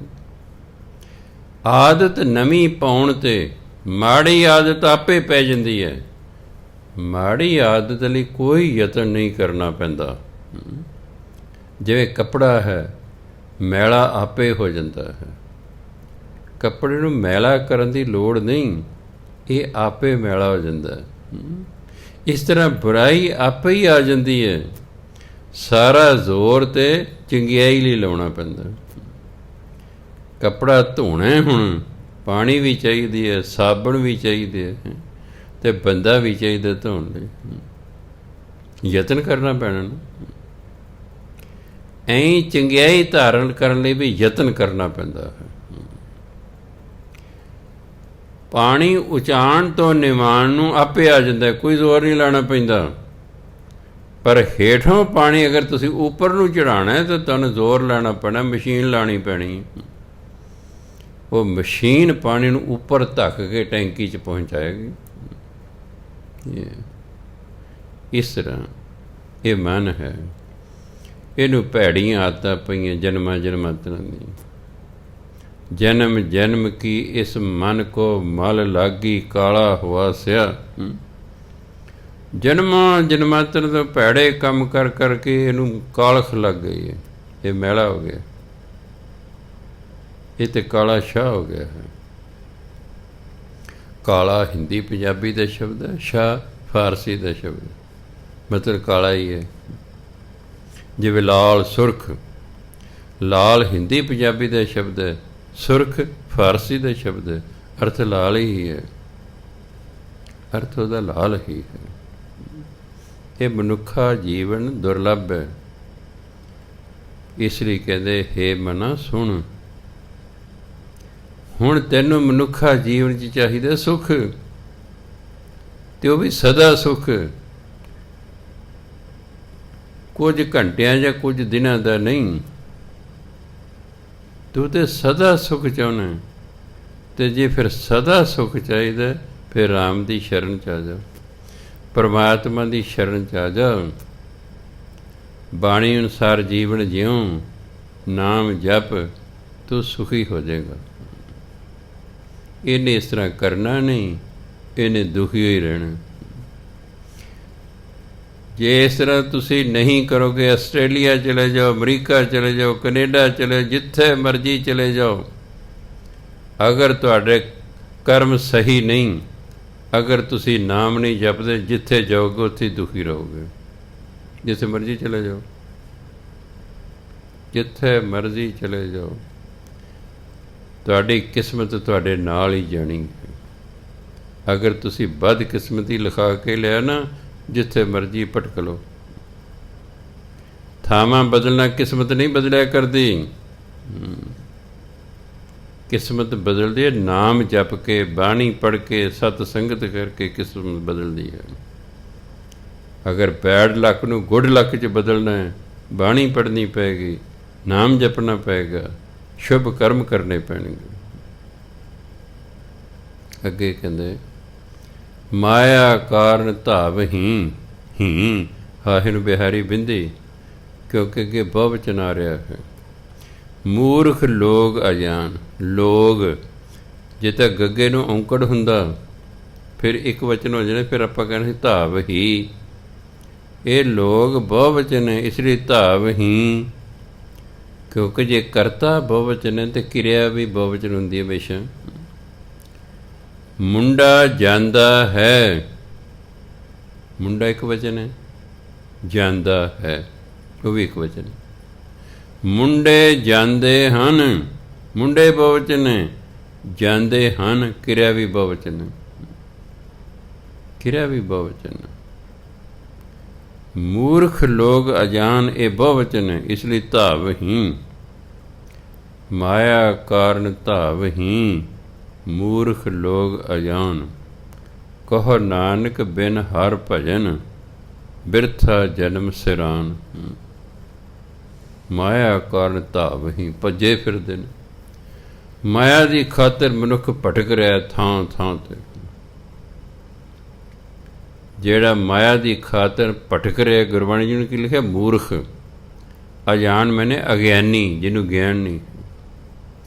ਮੂਰਖ ਅਤੇ ਅਗਿਆਨੀ ਲੋਕ ਮਾਇਆ ਦੀ ਖਾਤਰ ਭਟਕਦੇ ਫਿਰਦੇ ਨੇ, ਭਟਕਦੇ ਫਿਰਦੇ ਨੇ।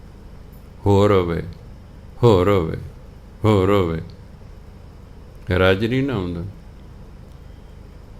ਸਰੀਰ ਰੱਜ ਜਿਆ ਕਰਦਾ, ਮਨ ਅੱਜ ਤੱਕ ਕਿਸੇ ਦਾ ਨਹੀਂ ਰੱਜਿਆ। ਮਨ ਨਾਮ ਜਪਣ ਤੋਂ ਬਿਨਾਂ ਰੱਜਦਾ ਹੀ ਨਹੀਂ ਹੈਗਾ, ਇਹ ਭੁੱਖੇ ਹੀ ਰਹਿੰਦਾ। ਨਾਮ ਜਪਣ ਦੇ ਨਾਲ ਅੰਦਰ ਸਬਰ ਸੰਤੋਖ ਪੈਦਾ ਹੁੰਦਾ। ਬਿਨਾਂ ਸੰਤੋਖ ਨਾ ਕੋਈ ਰਾਜੈ। ਸਬਰ ਸੰਤੋਖ ਤੋਂ ਬਿਨਾਂ ਕੋਈ ਨਹੀਂ ਰਾਜਦਾ, ਅਤੇ ਸਬਰ ਸੰਤੋਖ ਨਾਮ ਤੋਂ ਬਿਨਾਂ ਨਹੀਂ ਆਉਂਦਾ। ਨਾਮ ਜਪੀ ਜਾਓ, ਜਪੀ ਜਾਓ, ਜਪੀ ਜਾਓ, ਜਪੀ ਜਾਓ, ਅੰਦਰ ਸਬਰ ਸੰਤੋਖ ਪੈਦਾ ਹੋ ਜਾਏਗਾ। ਅਤੇ ਤੁਹਾਡਾ ਮਨ ਕਹੇਗਾ ਦਾਤੇ ਤਾਂ ਦਿੱਤਾ ਬਹੁਤ ਹੈ, ਆਹ 2 ਰੋਟੀਆਂ ਖਾਣੀਆਂ, 2 ਕੱਪੜੇ ਪਾਉਣੇ ਨੇ। ਭਟਕਣਾ ਖਤਮ ਹੋ ਜਾਏਗੀ। ਮਾਇਆ ਕਾਰਨ ਧਾਵਹੀਂ, ਮੂਰਖ ਲੋਕ ਜਾਣ। ਜਿਹੜੇ ਮੂਰਖ ਨੇ, ਅਗਿਆਨੀ ਲੋਕ ਨੇ, ਇਹ ਮਾਇਆ ਦੀ ਖਾਤਰ ਭਟਕਦੇ ਰਹਿੰਦੇ ਨੇ। ਹੋਰ ਚਾਹੀਦੀ ਹੈ, ਹੋਰ ਚਾਹੀਦੀ ਹੈ। ਕਿਰਤ ਕਰਨਾ ਹੋਰ ਗੱਲ ਹੈ, ਮਾਇਆ ਦੀ ਖਾਤਰ ਭਟਕਣਾ ਹੋਰ ਗੱਲ ਹੈ। ਕਿਰਤ ਦਾ ਕਰਨ ਦਾ ਸਾਨੂੰ ਹੁਕਮ ਹੈ। ਕਿਰਤ ਇੱਥੇ ਨਹੀਂ ਮਿਲ ਰਹੀ, ਜਿੱਥੇ ਮਿਲ ਰਹੀ ਉੱਥੇ ਚਲੇ ਜਾਓ, ਉਹ ਕੋਈ ਗੱਲ ਨਹੀਂ ਹੈਗੀ। ਬਹੁਤ ਸਾਰੇ ਲੋਕ ਪਿੰਡਾਂ ਦੇ ਸ਼ਹਿਰਾਂ 'ਚ ਆ ਕੇ ਕਿਰਤ ਕਰਦੇ ਨੇ। ਪਿੰਡਾਂ ਤੋਂ ਸਾਈਕਲਾਂ 'ਤੇ ਆ ਜਾਏ 10-10 ਕਿਲੋਮੀਟਰਾਂ ਤੋਂ, ਸ਼ਹਿਰਾਂ ਦੇ ਵਿੱਚ ਆ ਕੇ ਮਜ਼ਦੂਰੀ ਕਰਦੇ ਨੇ, ਕਿਰਤ ਕਰਦੇ ਨੇ, ਕਿ ਉੱਥੇ ਮਿਲਦੀ ਹੈ। ਜਿਹਨੂੰ ਪਿੰਡ 'ਚ ਹੀ ਮਿਲਦੀ ਹੈ, ਉਹਨੂੰ ਸ਼ਹਿਰ 'ਚ ਆਉਣ ਦੀ ਲੋੜ ਕੋਈ ਨਹੀਂ ਹੁੰਦੀ। ਇੱਕ ਸਟੇਟ ਦੇ ਵਿੱਚ ਕਿਰਤ ਘੱਟ ਹੈ, ਦੂਜੀ ਸਟੇਟ ਦੇ ਵਿੱਚ ਕਿਰਤ ਵੱਧ ਹੈ, ਤਾਂ ਇੱਕ ਸਟੇਟ ਦਾ ਬੰਦਾ ਦੂਜੀ ਸਟੇਟ ਚਲੇ ਜਾਂਦਾ। ਜਾਣਾ ਵੀ ਚਾਹੀਦਾ, ਕਿਉਂਕਿ ਪਰਿਵਾਰ ਦਾ ਗੁਜ਼ਾਰਾ ਤਾਂ ਕਰਨਾ ਨਾ।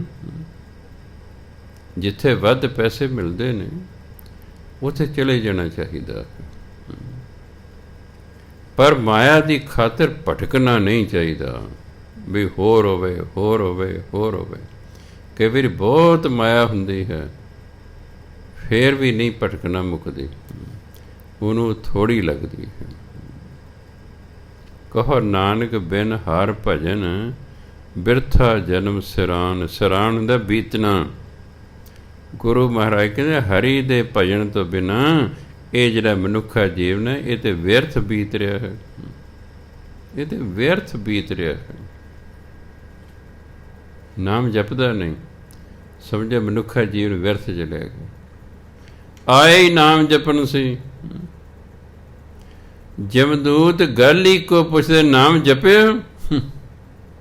ਇਹਨੇ ਜਪਿਆ ਨਹੀਂ ਹੁੰਦਾ, ਉਹ ਕੁੱਟੀ ਤੁਰੇ ਜਾਂਦੇ ਨੇ। ਵੀ ਤੈਨੂੰ ਭੇਜਿਆ ਹੀ ਨਾਮ ਜਪਣ ਸੀ, ਜਿਸ ਕੰਮ ਤੈਨੂੰ ਭੇਜਿਆ ਸੀ ਉਹ ਤੂੰ ਕੀਤਾ ਨਹੀਂ ਹੈਗਾ। ਗੁਰੂ ਨਾਨਕ ਦੇਵ ਜੀ ਦੇ ਨਾਲ ਬਾਪ ਕਿਉਂ ਨਾਰਾਜ਼ ਹੋਇਆ? ਕਿ ਉਹਨਾਂ ਪੈਸੇ ਦਿੱਤੇ ਕਿ ਦੁਕਾਨ ਲਈ ਸੌਦਾ ਲੈ ਕੇ ਆ, ਉਹ ਨਹੀਂ ਲੈ ਕੇ ਆਏ, ਉਹ ਰਾਜ ਸਾਧੂ ਨੂੰ ਖੁਆਏ। ਝਿੜਕਾਂ ਪਈਆਂ, ਕਿਉਂਕਿ ਜਿਸ ਕੰਮ ਭੇਜਿਆ ਸੀ ਉਹ ਕੀਤਾ ਨਹੀਂ। ਪਰਮਾਤਮਾ ਬਾਣੀ ਰਾਹੀਂ ਕਹਿੰਦਾ, ਮੈਂ ਤੁਹਾਨੂੰ ਨਾਮ ਜਪਣ ਲਈ ਭੇਜ ਰਿਹਾ। ਮਨੁੱਖਾ ਜੀਵਨ ਇਸੇ ਲਈ ਦਿੱਤਾ, ਨਹੀਂ ਤੈਨੂੰ ਮੈਂ ਕੁੱਤਾ ਬਿੱਲੀ ਵੀ ਬਣਾ ਸਕਦਾ ਸੀ। ਤੈਨੂੰ ਮਨੁੱਖਾ ਜੀਵਨ ਸਿਰਫ ਇਸ ਲਈ ਦਿੱਤਾ ਕਿ ਤੂੰ ਜਾ ਕੇ ਨਾਮ ਜਪ। ਗੁਰੂ ਨਾਨਕ ਦੇਵ ਜੀ ਨੇ ਆ ਕੇ ਸੁਨੇਹਾ ਸੰਸਾਰ ਨੂੰ ਦਿੱਤਾ, ਕਿਰਤ ਕਰੋ, ਨਾਮ ਜਪੋ, ਵੰਡ ਕੇ ਛਕੋ। ਕਿਉਂਕਿ ਜੇ ਵੰਡ ਕੇ ਨਹੀਂ ਛਕਾਂਗੇ ਅਸੀਂ ਸਵਾਰਥੀ ਹੋ ਜਾਵਾਂਗੇ। ਅਸੀਂ ਸਵਾਰਥੀ ਹੋ ਜਾਵਾਂਗੇ। ਸਾਨੂੰ ਕਿਸੇ ਦੇ ਤਰਸ ਹੀ ਨਹੀਂ ਆਵੇਗਾ। ਕਿਸੇ ਦੀ ਗਰੀਬੀ ਵੇਖ ਕੇ, ਕਿਸੇ ਦੀ ਕੰਗਾਲੀ ਵੇਖ ਕੇ, ਕਿਸੇ ਦੀ ਮਜਬੂਰੀ ਵੇਖ ਕੇ ਸਾਨੂੰ ਤਰਸ ਹੀ ਨਹੀਂ ਆਵੇਗਾ। ਜਦੋਂ ਸਾਨੂੰ ਤਰਸ ਆਉਂਦਾ ਤਾਂ ਹੀ ਅਸੀਂ ਦੂਜੇ ਨੂੰ ਕੁਛ ਦਿੰਦੇ ਨਾ ਪੈਸਾ। ਗਰੀਬ ਤੇ ਤਰਸ ਆ ਗਿਆ, ਉਹਨੂੰ ਕੱਪੜਾ ਲੈ ਤੇ ਲੈ ਪਿਆ, ਕੱਪੜੇ ਪਾ ਲੈ। ਵਾਕਈ ਕੋਈ ਭੁੱਖਾ ਹੈ, ਉਹਨੂੰ ਰੋਟੀ ਖਵਾਤੇ। ਕਈ ਤੇ ਉਂਝ ਮੰਗਤੇ ਬਣੇ ਹੁੰਦੇ ਨੇ, ਉਹਨਾਂ ਦਾ ਪੇਸ਼ ਹੈ, ਉਹਨਾਂ ਦਾ ਪੇਸ਼ ਹੈ। ਸ਼ਾਮ ਨੂੰ ਸ਼ਰਾਬਾਂ ਪੀਂਦੇ ਨੇ।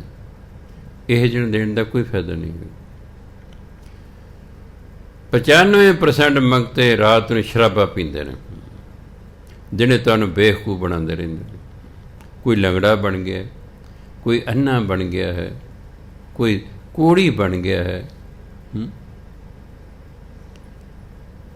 ਅਸੀਂ ਬੱਸ ਸਟੈਂਡ 'ਤੇ ਖੜ੍ਹੇ, ਸਾਡੀ ਬੱਸ ਲੇਟ ਹੋ ਗਈ, ਖੜ੍ਹੇ ਇੱਕ ਬੀਬੀ ਆ ਗਈ, ਮੇਰਾ ਘਰ ਵਾਲਾ ਰਾਤੀ ਮਰ ਗਿਆ ਜੀ।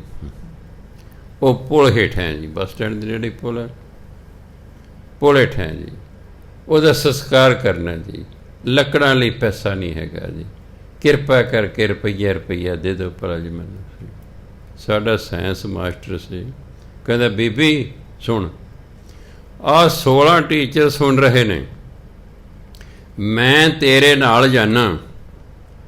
ਜੇ ਤੇਰਾ ਪਤੀ ਵਾਕਈ ਮਰਿਆ ਹੋਇਆ, ਮੈਂ ਆਪ ਸਾਰਾ ਖਰਚਾ ਕਰਾਂਗਾ, ਮੈਂ ਛੁੱਟੀ ਲੈ ਲਾਂਗਾ, ਸੰਸਕਾਰ ਕਰਕੇ ਆਵਾਂਗਾ। ਜੇ ਨਾ ਮਰਿਆ ਹੋਇਆ ਤੇਰਾ ਘਰ, ਉੱਥੋਂ ਕੁੱਟਦਾ ਲਿਆਉਂਗਾ ਇੱਥੇ। ਬੋਲ, ਭੱਜ ਗਈ, ਖੜੀ ਨਹੀਂ। ਫਿਰ ਉਂਝ ਹੀ ਬਸ ਬਈ ਮੁਫਤ ਜੀ ਪੈਸੇ ਮਿਲ ਜਾਣਗੇ, ਚਲੋ ਕੋਈ ਰੁਪਈਆ ਦੇ ਦਿਓ, ਕੋਈ 5 ਦੇ ਦਿਓ, ਕੋਈ 10 ਦੇ ਦਿਓ, ਚਲੋ ਜੀ ਅਤੇ ਮੌਜ ਕਰਾਂਗੇ। 95% ਮੰਗਤੇ ਰਾਤ ਨੂੰ ਸ਼ਰਾਬਾਂ ਪੀਂਦੇ ਨੇ। ਫਿਰ ਇਹੋ ਜਿਹਾ ਨੂੰ ਦਾਨ ਦੇਣ ਦਾ ਕੀ ਫਾਇਦਾ ਹੈ?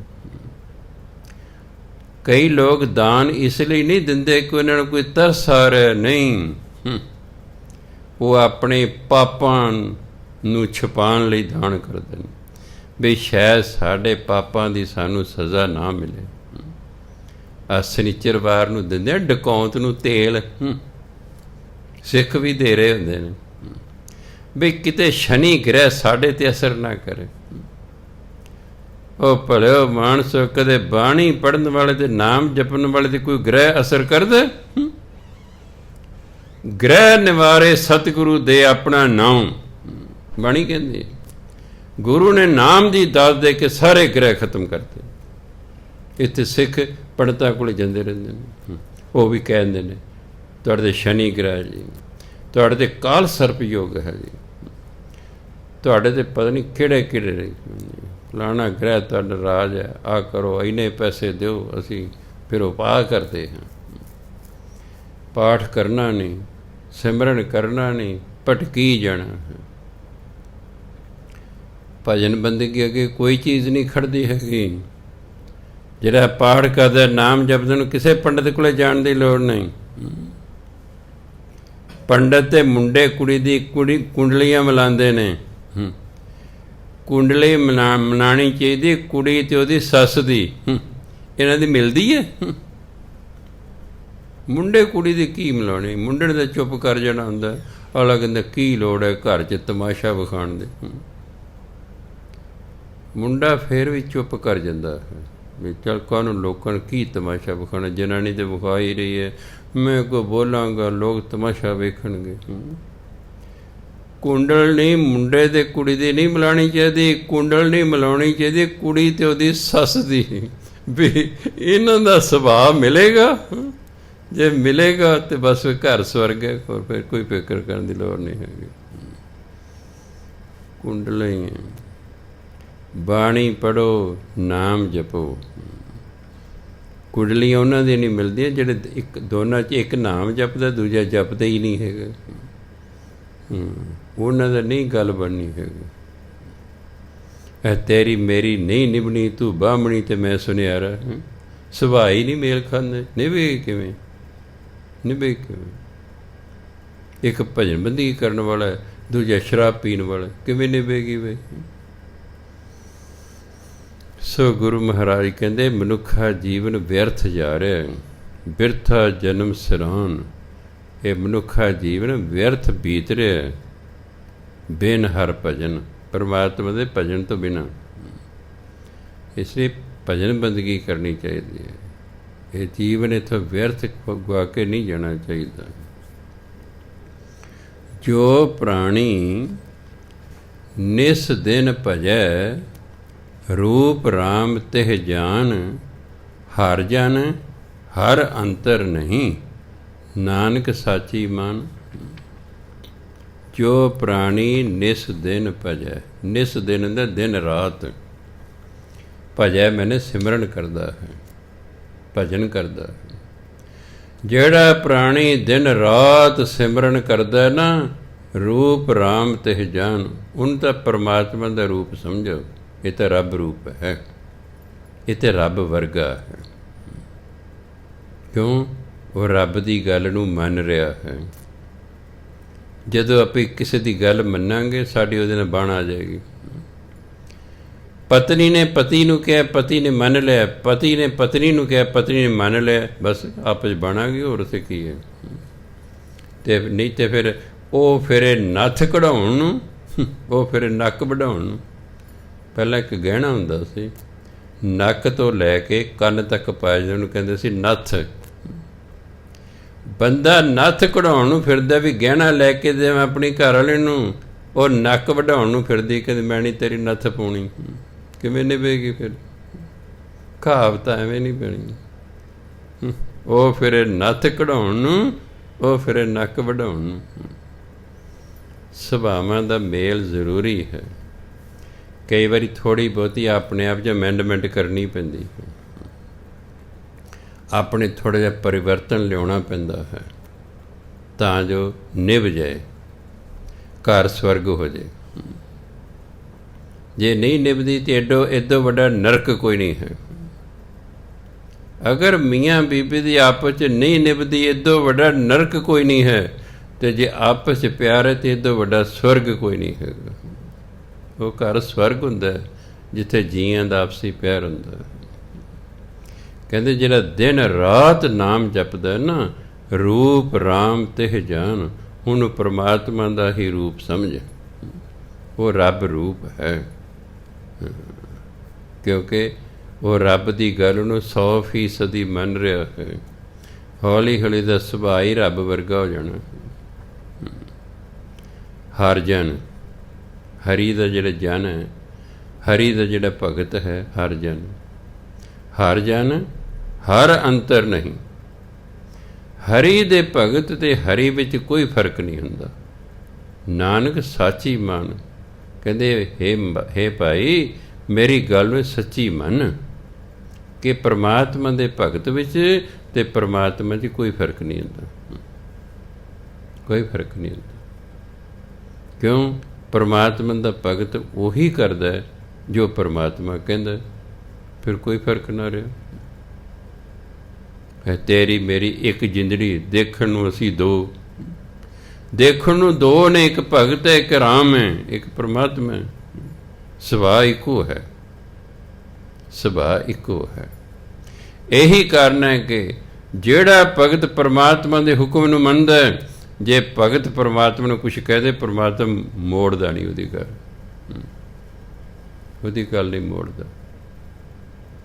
ਸਗੋਂ ਪਰਮਾਤਮਾ ਦੇ ਕਹਿੰਦੇ ਮੇਰੀ ਬਾਂਦੀ ਭਗਤ ਛੁਡਾਵੇ, ਬੰਦ ਹੈ ਭਗਤ ਨਾ ਛੂਟੈ ਮੋਹੇ।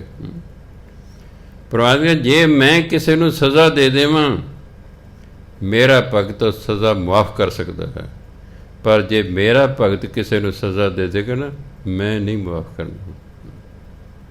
ਕਿੱਡਾ ਵੱਡਾ ਰੁਤਬਾ ਜਿਹੜਾ ਆਪਣੇ ਭਗਤ ਨੂੰ ਪਰਮਾਤਮਾ ਨੇ ਦਿੱਤਾ। ਇਹਦੀ ਉਦਾਹਰਨ ਹੈ ਦੁਆਪਰ ਯੁੱਗ ਵਿੱਚ ਵੀ। ਕ੍ਰਿਸ਼ਨ ਮਹਾਰਾਜ ਦੇ ਲੜਕੇ ਅਤੇ ਉਹਦੇ ਦੋਸਤਾਂ ਨੇ ਰਲ ਕੇ ਰਿਸ਼ੀਆਂ ਨੂੰ ਮਖੌਲ ਕਰਨਾ ਸ਼ੁਰੂ ਕਰਤਾ। ਦੁਰਵਾਸ਼ਾ ਰਿਸ਼ੀ ਕੋਲ ਆ ਗਏ। ਦੁਰਵਾਸ਼ਾ ਰਿਸ਼ੀ ਨੇ ਬੜਾ ਕਿਹਾ, ਬੱਚਿਓ ਸਾਧੂਆਂ ਨੂੰ ਮਖੌਲ ਨਹੀਂ ਕਰੀਦਾ। ਬੱਚੇ ਨਹੀਂ ਟਲੇ। ਦੁਰਵਾਸਾ ਰਿਸ਼ੀ ਨੂੰ ਚੜ੍ਹਿਆ ਗੁੱਸਾ, ਉਹਨੇ ਸ਼ਰਾਪ ਦਿੱਤਾ ਕਿ ਜਾਓ ਤੁਹਾਡੇ ਖਾਨਦਾਨ ਦਾ ਨਾਸ ਹੋ ਜਾਏ। ਉੱਡ ਗਏ ਰੰਗ ਉੱਡ ਗਏ।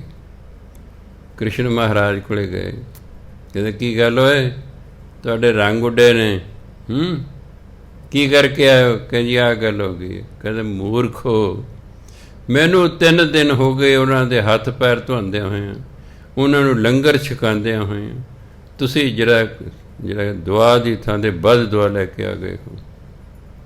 ਬੱਚੇ ਕਹੇ ਨਹੀਂ ਜੀ, ਉਹ ਤਾਂ ਤੁਹਾਡਾ ਚੇਲਾ ਹੈ, ਤੁਸੀਂ ਉਹਦੇ ਗੁਰੂ ਹੋ। ਕਹਿੰਦੇ ਮੈਂ ਹੀ ਤਾਂ ਨਿਯਮ ਬਣਾਇਆ ਕਿ ਮੈਂ ਕਿਸੇ ਨੂੰ ਸਜ਼ਾ ਦੇ ਦਾਂ, ਮੇਰਾ ਸੇਵਕ ਮਾਫ਼ ਕਰ ਸਕਦਾ, ਪਰ ਜਿਹੜਾ ਮੇਰਾ ਭਗਤ ਕਿਸੇ ਨੂੰ ਸਜ਼ਾ ਦੇ ਮੈਂ ਨਹੀਂ ਮਾਫ਼ ਕਰ ਸਕਦਾ। ਇਸ ਲਈ ਤਾਂ ਸ਼ਰਾਪ ਰਹੇਗਾ, ਖਾਨਦਾਨ ਦੀ ਬਰਬਾਦੀ ਹੋਵੇਗੀ ਅਤੇ ਵਾਕਈ ਹੋਗੀ। ਇਸ ਲਈ ਪਰਮਾਤਮਾ ਦੇ ਭਗਤ ਅਤੇ ਪਰਮਾਤਮਾ 'ਚ ਕੋਈ ਫਰਕ ਨਹੀਂ ਹੁੰਦਾ। ਹਰ ਜਨ ਹਰ ਅੰਤਰ ਨਹੀਂ, ਨਾਨਕ ਸਾਚੀ ਮਨ, ਕਹਿੰਦੇ ਸੱਚੀ ਗੱਲ ਮੰਨ ਲਓ। ਪਰਮਾਤਮਾ ਦੇ ਭਗਤ ਅਤੇ ਪਰਮਾਤਮਾ 'ਚ ਕੋਈ ਫਰਕ ਨਹੀਂ ਹੁੰਦਾ। ਅੱਗੇ ਕਹਿੰਦੇ ਮਨ ਮਾਇਆ ਮੈਂ ਫਦ ਰਹਿਓ, ਬਿਸਰਿਓ ਗੋਬਿੰਦ ਨਾਮ, ਕਹੋ ਨਾਨਕ ਬਿਨ ਹਰ ਭਜਨ, ਜੀਵਨ ਕੋਨੇ ਕਾਮ। ਮਨ ਮਾਇਆ ਮੈਂ ਫਦ ਰਹਿਓ, ਫਸਿਆ ਹੋਇਆ ਮਨ ਤੇ ਮਾਇਆ 'ਚ ਫਸਿਆ ਹੋਇਆ ਹੈ। ਹੋਰ ਕਮਾਣੀ ਹੈ, ਹੋਰ ਕਮਾਣੀ ਹੈ, ਹੋਰ ਕਮਾਣੀ, ਹੋਰ ਕਮਾਉਣੀ। ਵਿਸਰਿਓ ਗੋਬਿੰਦ ਨਾਮ, ਹੁਣ ਇੱਕੋ ਪਾਸੇ ਧਿਆਨ ਹੋਊਗਾ। ਸਾਰਾ ਧਿਆਨ ਹੀ ਮਾਇਆ ਵੱਲ ਹੈ ਅਤੇ ਪਰਮਾਤਮਾ ਤਾਂ ਫਿਰ ਭੁੱਲ ਗਿਆ। ਵਿਸਰਿਓ ਭੁੱਲ ਗਿਆ, ਵਿਸਰਿਓ ਗੋਬਿੰਦ ਨਾਮ, ਪਰਮਾਤਮਾ ਦਾ ਨਾਮ ਤਾਂ ਭੁੱਲ ਗਿਆ ਹੈ। ਮਨ ਜਿਹੜਾ ਹੈ ਉਹ ਤਾਂ ਮਾਇਆ 'ਚ ਫਸਿਆ ਹੋਇਆ ਹੈ। ਮਨ ਮਾਇਆ ਮੈਂ ਮੈਨੇ ਵਿੱਚ, ਜਿਹਨੂੰ ਕਹਿੰਦੇ ਮੈਂ ਹੈ। ਮਨ ਮਾਇਆ ਮੈਂ ਫਸਿਆ ਹੋਇਆ, ਮਨ ਮਾਇਆ 'ਚ ਫਸਿਆ ਹੋਇਆ ਹੈ। ਹਰ ਵਕਤ ਮਾਇਆ ਬਾਰੇ ਹੀ ਸੋਚਦਾ ਹੈ, ਕਿਵੇਂ ਹੋਰ ਕਮਾਵਾਂ, ਕਿਵੇਂ ਵੱਧ ਕਮਾਵਾਂ, ਕਿਵੇਂ ਠੱਗੀ ਕਰਾਂ, ਕਿਵੇਂ ਮਿਲਾਵਟ ਕਰਾਂ, ਕਿਵੇਂ ਗਾਹਕ ਫਸਾਵਾਂ, ਕਿਵੇਂ ਰਿਸ਼ਵਤ ਲਵਾਂ, ਕਿਵੇਂ ਲੋਕਾਂ ਨੂੰ ਲੁੱਟਾਂ। ਇਸੇ ਪਾਸੇ ਲੱਗੇ, ਮਨ ਮਾਇਆ 'ਚ ਫਸਿਆ ਹੋਇਆ ਹੈ। ਵਿਸਰਿਓ ਗੋਬਿੰਦ ਨਾਮ, ਪਰਮਾਤਮਾ ਦਾ ਨਾਮ ਭੁੱਲ ਗਿਆ ਹੈ। ਕਿ ਵੇਲ ਹੀ ਨਹੀਂ, ਵੇਲ ਮਿਲੇ ਤੇ ਇੱਧਰੋਂ ਧਿਆਨ ਆਵੇ, ਵੇਲ ਹੀ ਨਹੀਂ। ਉਹ ਜੀ ਤੁਸੀਂ ਕਰੇ ਨਾ ਸਾਤਸੰਗ ਕਰੋ, ਮੇਰੇ ਕੋਲ ਤਾਂ ਸਿਰ ਖੁਰਕਣ ਦੀ ਵੇਲ ਨਹੀਂ ਹੈ। ਅੱਗੋਂ ਐਂ ਕਹਿਣਗੇ ਮੇਰੇ ਕੋਲ ਤਾਂ ਕਦੇ ਸਿਰ ਖੁਰਕਣ ਦੀ ਵੇਲ ਨਹੀਂ ਲੱਗਾ ਰਿਹਾ। ਇਹ ਵੀ ਕੋਈ ਜੀਵਨ ਹੈ ਵੀ ਸਿਰ 'ਚ ਖੁਰਕ ਹੋ ਰਹੀ ਅਤੇ ਤੁਹਾਨੂੰ ਸਿਰ ਖੁਰਕਣ ਨੂੰ ਵੇਲ ਨਹੀਂ। ਰੋਂਦੇ ਜੀਵਨ ਨੂੰ, ਜਿਸ ਜੀਵਨ 'ਚ 2 ਘੜੀਆਂ ਵੇਲ ਹੀ ਨਹੀਂ ਹੈਗੀ। ਤੁਸੀਂ ਕੋਈ ਹੱਸਣਾ ਨਹੀਂ, ਖੇਡਣਾ ਨਹੀਂ ਹੈ, ਕੋਈ ਆਨੰਦ ਨਹੀਂ ਜ਼ਿੰਦਗੀ ਦਾ ਮਾਣਨਾ। ਉਹ ਕਾਹਦੀ ਜ਼ਿੰਦਗੀ, ਉਹ ਕਾਹਦੀ ਜ਼ਿੰਦਗੀ। 16 ਘੰਟੇ ਕੰਮ ਕਰਨਾ ਬਾਹਰ ਜਾ ਕੇ, 8 ਘੰਟੇ ਸਿਰ ਰੋਟੀ ਮਿਲਦੀ ਉੱਥੇ। 2 ਡਾਕਟਰ MD, ਕਿੱਡੀ ਵੱਡੀ ਪੋਸਟ MD, ਲੱਖਾਂ ਰੁਪਈਆਂ ਦੇ ਵਿੱਚ MD ਹੁੰਦੀ ਹੈ, ਹਜ਼ਾਰਾਂ 'ਚ ਨਹੀਂ, ਲੱਖਾਂ 'ਚ ਹੁੰਦੀ ਹੈ। ਫੋਰਨ ਕੰਟਰੀ ਚਲੇ ਗਏ। 4 ਸਾਲਾਂ ਬਾਅਦ ਮੇਰਾ ਮੇਲ ਹੋ ਗਿਆ। ਮੈਂ ਹਾਂ ਜੀ ਡਾਕਟਰ ਸਾਹਿਬ ਫਿਰ ਉੱਥੇ ਕੋਈ ਹੌਸਪੀਟਲ ਖੋਲ੍ਹ ਲਿਆ? ਕਹਿੰਦੇ ਬਾਬਾ ਜੀ ਅਸੀਂ ਤਾਂ ਟਰਾਲਾ ਚਲਾਉਣੇ ਆ, ਅਸੀਂ ਟਰਾਲਾ ਚਲਾਉਣੇ ਆ। ਮੈਂ ਹੱਕਾ ਬੱਕਾ ਰਹਿ ਗਿਆ। ਮੈਂ ਕਿਉਂ? ਕਹੇ ਜੀ ਡਾਕਟਰੀ ਜਿਹੜੀ ਤਨਖਾਹ ਮਿਲਦੀ ਸੀ ਉਸ 'ਤੇ ਟੈਕਸ ਬਹੁਤ ਸੀ, 35% ਟੈਕਸ ਸੀ। ਘਰ ਦਾ ਵੀ ਕਿਰਾਇਆ ਦੇਣਾ, ਘਰ ਤੋਂ ਲੈ ਕੇ ਹਸਪਤਾਲ ਤੱਕ ਜਾਣਾ, ਆਵਾਜਾਈ ਦੇ ਸਾਧਨ ਦਾ ਵੀ ਖਰਚਾ ਹੈ। 35% ਟੈਕਸ ਕੱਟਦਾ ਸੀ, ਬਚਦਾ ਹੀ ਕੱਖ ਨਹੀਂ ਸੀ। ਆਹ ਟਰਾਲੇ 'ਤੇ ਟੈਕਸ ਘੱਟ ਹੈ, ਅਸੀਂ ਸੋਚਿਆ ਵੀ ਇਹਦੇ 'ਤੇ ਟਰਾਲਾ ਹੀ ਚਲਾਉਣ ਲੱਗ ਜਾਓ। ਜੇ ਟਰਾਲਾ ਹੀ ਚਲਾਉਣਾ ਫਿਰ +2 ਤੋਂ ਬਾਅਦ ਹੀ ਚਲੇ ਜਾਂਦੇ। ਫਿਰ MD ਕਰਕੇ ਬਾਹਰ ਜਾਣ ਦਾ ਕਿਆ ਫਾਇਦਾ ਸੀ। ਵੀ ਉੱਥੇ ਇੱਕ ਨੂੰ ਮੈਂ ਕਿਹਾ ਤੂੰ ਕਿਉਂ ਚੱਲਿਆ? ਇੱਕ ਬੀਬੀ ਆ ਗਈ, ਮੈਂ ਜੀ ਕੀ ਕੰਮ ਕਰਦੇ ਹੋ? ਮੈਂ ਜੀ ਫਲਾਣੀ ਪੋਸਟ 'ਤੇ। ਮੈਂ ਕਿੰਨੀ ਤਨਖਾਹ ਮਿਲਦੀ ਹੈ? ਕਹਿੰਦੀ 75,000।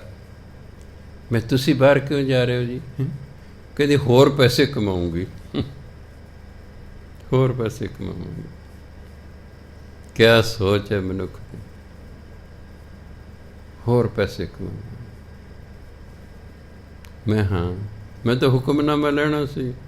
ਮੈਂ ਹਾਂ ਜੀ ਤੁਸੀਂ ਜਾ ਸਕਦੇ। ਜੋ ਚਲੀ ਗਈ, ਮੁੜ ਕੇ ਨਹੀਂ ਮੈਨੂੰ ਟੈਲੀਫੋਨ ਹੈ ਵੀ ਕਿੰਨੀ ਕੁ ਹੋਰ ਕਮਾਉਂਦੀ ਹੈ। ਇੱਥੇ ਥਾਣੇਦਾਰ ਸੀ ਇੱਕ 3 ਸਟਾਰ, ਬਾਹਰ ਚਲੇ ਗਏ। ਮੈਂ ਹਾਂ ਜੀ ਥਾਣੇਦਾਰ ਸਾਹਿਬ ਕੀ ਹਾਲ ਚਾਲ ਹੈ? ਕਹਿੰਦਾ ਮੈਂ ਹੁਣ ਕੋਈ ਥਾਣੇਦਾਰ ਨਹੀਂ, ਮੈਂ ਟਰਾਲਾ ਚਲਾਉਣਾ। ਆਪਣਾ ਸਤਸੰਗੀ ਸੀ, ਪ੍ਰੇਮੀ।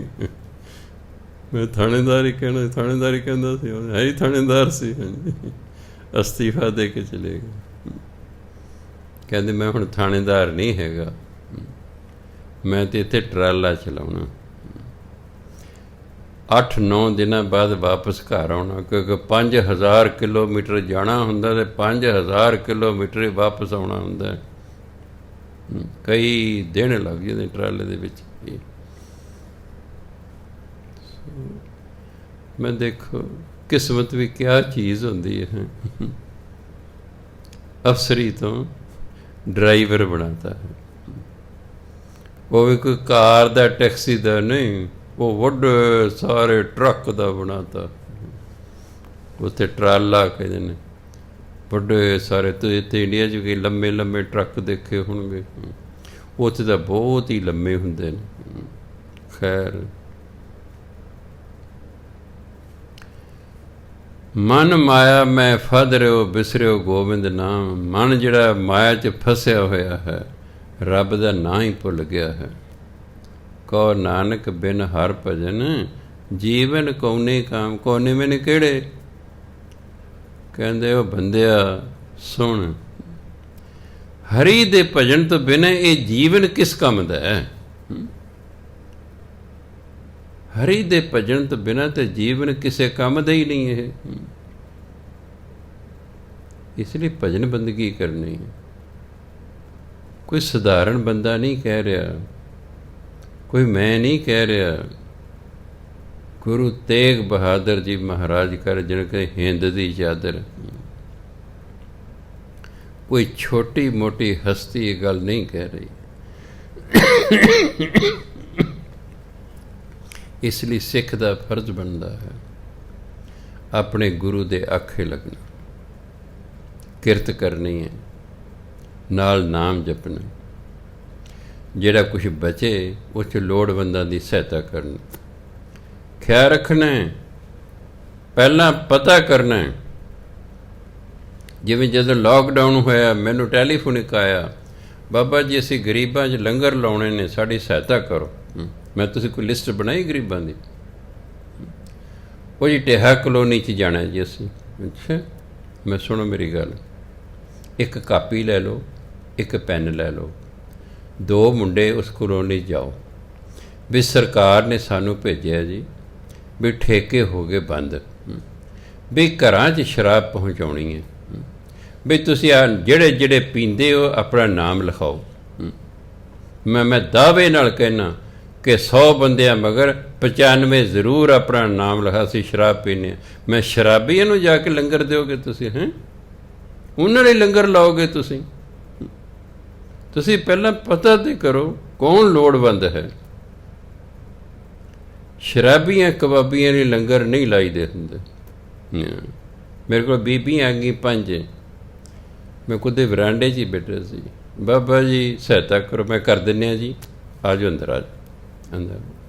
ਵਰਾਂਡੇ 'ਚ ਆ ਗਏ। ਮੈਂ ਅੱਛਾ, ਮੈਂ ਸੱਚੋ ਸੱਚ ਦੱਸੋ ਕਿਹਦਾ ਕਿਹਦਾ ਘਰ ਵਾਲਾ ਸ਼ਰਾਬ ਪੀਂਦਾ? 4 ਨੇ ਕਹਿਤਾ ਸਾਡਾ ਪੀਂਦਾ। ਮੈਂ ਤੁਸੀਂ ਇੱਕ ਪਾਸੇ ਹੋ ਜਾਓ। 5ਵੀਂ ਨੂੰ ਮੈਂ ਕਿਹਾ ਤੇਰਾ ਘਰ ਵਾਲਾ ਕੀ ਕਰਦਾ? ਕਹਿਣ ਜੀ ਮਜ਼ਦੂਰੀ ਕਰਦਾ। ਮੈਂ ਤੁਹਾਡੇ ਬੱਚੇ ਕਿਹੜੇ ਸਕੂਲ 'ਚ ਪੜ੍ਹਦੇ ਨੇ? ਉਹਨਾਂ ਅੰਗਰੇਜ਼ੀ ਸਕੂਲ ਦਾ ਨਾਮ ਲਿਆ। ਮੈਂ ਜਿਹਦੇ ਬੀਬੀ ਜਿਹਦੇ ਬੱਚੇ ਅੰਗਰੇਜ਼ੀ ਸਕੂਲ 'ਚ ਪੜ੍ਹਦੇ ਨੇ ਉਹ ਗਰੀਬ ਨਹੀਂ ਹੋ ਸਕਦਾ। ਇਹਦੇ ਘਰ ਵਾਲੇ ਸ਼ਰਾਬ ਪੀਂਦੇ ਨੇ, ਮੈਂ ਜਿਹੜਾ ਪੈਸਾ ਨੂੰ ਦੇਵਾਂਗਾ ਇਹਨਾਂ ਦੇ ਘਰ ਵਾਲੇ ਖੋਹ ਲੈਣਾ ਅਤੇ ਪੀ ਲੈਣੀ ਹੈ, ਇਹਨਾਂ ਨੂੰ ਤਾਂ ਮੁੰਜ ਨਹੀਂ ਦੇਣਾ। ਤੇਰੇ ਬੱਚੇ ਅੰਗਰੇਜ਼ੀ ਸਕੂਲ 'ਚ ਪੜ੍ਹਦੇ ਨੇ, ਤੂੰ ਕੋਈ ਗਰੀਬ ਨਹੀਂ ਹੈ, ਜਦ ਤੈਨੂੰ ਵੀ ਨਹੀਂ ਮਿਲਣਾ। ਪੰਜੇ ਤੋਰ ਦਈਆਂ, ਪੰਜੇ ਤੋਰ ਦਈਆਂ। ਐਵੇਂ ਨਹੀਂ ਦਾਨ ਦੇਈ ਜਾਣਾ। ਅਕਲੀ ਸਾਹਿਬ ਸੇਵੀਐ ਅਕਲੀ ਪਾਈਐ ਮਾਨ, ਅਕਲੀ ਪੜ੍ਹ ਕੇ ਬੁੱਝੀਐ ਅਕਲੀ ਕੀਚੈ ਦਾਨ। ਦਾਨ ਦੇਣ ਵੇਲੇ ਅਕਲ ਵਰਤਣੀ ਹੈ ਕਿ ਜਿਸ ਨੂੰ ਮੈਂ ਦਾਨ ਦੇਣ ਲੱਗਾ ਵਾਕਈ ਦਾਨ ਲੈਣ ਦੇ ਯੋਗ ਹੈ ਕਿ ਬਹਾਨੇ ਬਣਾਉਂਦਾ, ਕਿਤੇ ਨਸ਼ਈ ਤੇ ਨਹੀਂ, ਕਿਤੇ ਸ਼ਰਾਬੀ ਕਬਾਬੀ ਤੇ ਨਹੀਂ, ਕਿਤੇ ਮੇਰੇ ਪੈਸੇ ਨੂੰ ਜਾ ਕੇ ਸ਼ਰਾਬ ਤੇ ਨਹੀਂ ਪੀ ਲੇਗਾ। ਐਵੇਂ ਨਹੀਂ ਦਾਨ ਦੇਈਦਾ ਕਿਸੇ ਨੂੰ ਵੀ ਇਹ ਮੰਗਤਾ ਹੈ ਜੀ। ਮੰਗਤੇ ਬਣੇ ਹੁੰਦੇ ਨੇ, ਮੰਗਤੇ ਬਣੇ ਹੁੰਦੇ। ਇਹ ਟਿਊਬਵੈੱਲ 'ਤੇ ਓਪਰੇਟਰ ਹੁੰਦਾ ਸੀ ਅੰਮ੍ਰਿਤਧਾਰੀ, ਚੋਲਾ ਪਾਇਆ ਹੋਇਆ ਹੈ, ਰੌਲਾ ਵੀ ਲਾਉਂਦਾ ਸੀ ਗੁਰਦੁਆਰੇ ਦੇ ਵਿੱਚ। ਹਾਂਜੀ, ਮੇਰੇ ਕੋਲ ਆ ਗਿਆ ਜੀ, ਮੈਂ ਜੀ ਅੰਮ੍ਰਿਤਸਰ ਜਾਣਾ, ਮੈਂ ਅੰਮ੍ਰਿਤਸਰ ਦਾ, ਮੈਂ ਮਿਲ ਤਨਖਾਹ ਨਹੀਂ ਅਜੇ ਮੈਨੂੰ ਮਿਲੀ, ਵੀ ਮੈਨੂੰ ਅਚਾਨਕ ਜਾਣਾ ਪੈ ਗਿਆ, ਕਿਰਪਾ ਕਰਕੇ ਮੈਨੂੰ 75 ਰੁਪਈਏ ਦੇ ਦਿਓ, ਮੈਂ ਆ ਕੇ ਤੁਹਾਨੂੰ ਨਾ ਜਦ ਤਨਖਾਹ ਮਿਲ ਗਈ ਮੋੜ ਦਾਂ। ਮੈਂ ਚਲੋ ਠੀਕ ਹੈ, ਪਹਿਰਾਵਾ ਹੈ, ਅੰਮ੍ਰਿਤਧਾਰੀ ਹੈ, ਰੌਲਾ ਲਾਉਂਦਾ ਇੱਥੇ, ਅੱਜ ਆਉਂਦਾ। ਮੈਂ ਮਹੀਨੇ ਕੇ ਬਾਅਦ ਪੁੱਛਿਆ, ਕਹਿੰਦੇ ਜੀ ਉਹ ਤਾਂ ਨੌਕਰੀ ਤੋਂ ਕੱਢ ਦਿੱਤਾ ਗਿਆ ਸੀ, ਹੁਣ ਤਾਂ ਕਦੋਂ ਦਾ ਮਹੀਨਾ ਹੋ ਗਿਆ, ਤਾਂ ਉਹ ਤਾਂ ਨੌਕਰੀ ਛੱਡ ਕੇ ਚਲੇ ਗਿਆ। ਇਹੋ ਜਿਹੇ ਨੇ ਪਹਿਰਾਵੇ ਨੂੰ ਵੇਖ ਕੇ ਵੀ ਕੀ ਕਰੋਗੇ ਵੀ ਅੰਮ੍ਰਿਤਧਾਰੀ ਹੈ ਜੀ, ਝੋਲਾ ਪਾਇਆ ਹੋਇਆ, ਵੀ ਵਾਕਈ ਲੋੜਵੰਦ ਹੋਏਗਾ। ਮੈਂ ਵੀ ਗਲਤੀ ਕੀਤੀ, ਇਨਕੁਆਇਰੀ ਨਹੀਂ ਕੀਤੀ। ਮੈਂ ਤਾਂ ਕਿਹਾ ਵੀ ਕਈ ਮਹੀਨੇ ਦੇ ਇੱਥੇ ਲੱਗਾ ਹੋਇਆ, ਸਾਹਮਣੇ ਟਿਊਬਵੈੱਲ ਹੈ, ਇੱਥੇ ਓਪਰੇਟਰ ਲੱਗਾ ਹੋਇਆ ਹੈ, ਮੇਹਰ ਸਿੰਘ ਕਲੋਨੀ ਦੇ ਗੁਰਦਾ 'ਚ ਰੌਲਾ ਵੀ ਲਾਉਂਦਾ ਹੈਗਾ ਵੀ ਪੈ ਗਈ ਹੋਣੀ ਲੋੜ, ਗਰੀਬ ਆਦਮੀ ਹੈ, ਨਹੀਂ ਤਨਖਾਹ ਮਿਲੀ, ਘਰ ਜਾਣਾ ਪੈ ਗਿਆ, ਅਚਾਨਕ ਦੇ ਦੂਗਾ, ਅੱਜ ਆਉਂਦਾ। ਤਾਂ ਕਹਿੰਦੇ ਨੇ ਇਹ ਲੋਕ ਉਂਝ ਹੀ ਮੰਗਤੇ ਬਣੇ ਹੋਏ ਹਨ। ਦਾਨ ਕਰਨ ਵੇਲੇ ਵੀ ਬੜਾ ਪਹਿਲਾਂ ਇਨਕੁਆਇਰੀ ਕਰ ਲੈਣੀ ਚੰਗੀ ਤਰ੍ਹਾਂ ਵੀ ਵਾਕਈ ਇਹਨੂੰ ਲੋੜ ਹੈ ਕਿ ਬਹਾਨੇਬਾਜ਼ੀ ਬਣਾਉਂਦਾ ਹੈ। ਗੁਰੂ ਮਹਾਰਾਜ ਕਿਰਪਾ ਕਰ, ਕਹੋ ਨਾਨਕ ਬਿਨ ਹਰ ਭਜਨ ਜੀਵਨ ਕੋਨੇ ਕਾਮ। ਕਹਿੰਦੇ ਹਰੀ ਦੇ ਭਜਨ ਤੋਂ ਬਿਨਾਂ ਇਹ ਜੀਵਨ ਕਿਸ ਕੰਮ ਹੈ, ਭਾਵ ਕਿਸੇ ਕੰਮ ਦਾ ਨਹੀਂ। ਇਸ ਲਈ ਭਜਨ ਬੰਦਗੀ ਕਰਨੀ ਠੀਕ ਹੈ। ਅਸੀਂ ਦਸਾਂ ਨੂੰ ਦੀ ਕਿਰਤ ਕਰਨੀ ਹੈ, ਆਪਣੇ ਅਤੇ ਆਪਣੇ ਪਰਿਵਾਰ ਨੂੰ ਪਾਲਣਾ ਹੈ। ਕਿਰਤ ਕਰਨ ਦਾ ਸਾਨੂੰ ਗੁਰੂ ਨਾਨਕ ਦੇਵ ਦਾ ਹੁਕਮ ਹੈ, ਅਸੀਂ ਕਿਰਤ ਕਰਨੀ। ਜਿੰਨਾ ਬਾਕੀ ਸਮਾਂ ਬਚੇ ਉਹ 'ਚ ਭਜਨ ਬੰਦਗੀ ਵੀ ਕਰਨੀ ਹੈ, ਤਾਂ ਗੁਰੂ ਮਹਾਰਾਜ ਦੀ ਖੁਸ਼ੀ ਹੋਵੇਗੀ ਕਿ ਮੇਰਾ ਸਿੱਖ ਦਸਾਂ ਨੂੰ ਦੀ ਕਿਰਤ ਕਰਦਾ ਅਤੇ ਨਾਲ ਭਜਨ ਬੰਦਗੀ ਵੀ ਕਰਦਾ ਹੈ। ਸਤਿਕਾਰਯੋਗ ਸਾਧ ਸੰਗਤ ਜੀ, ਵਾਹਿਗੁਰੂ ਜੀ ਕਾ ਖਾਲਸਾ, ਵਾਹਿਗੁਰੂ ਜੀ ਕੀ ਫਤਿਹ।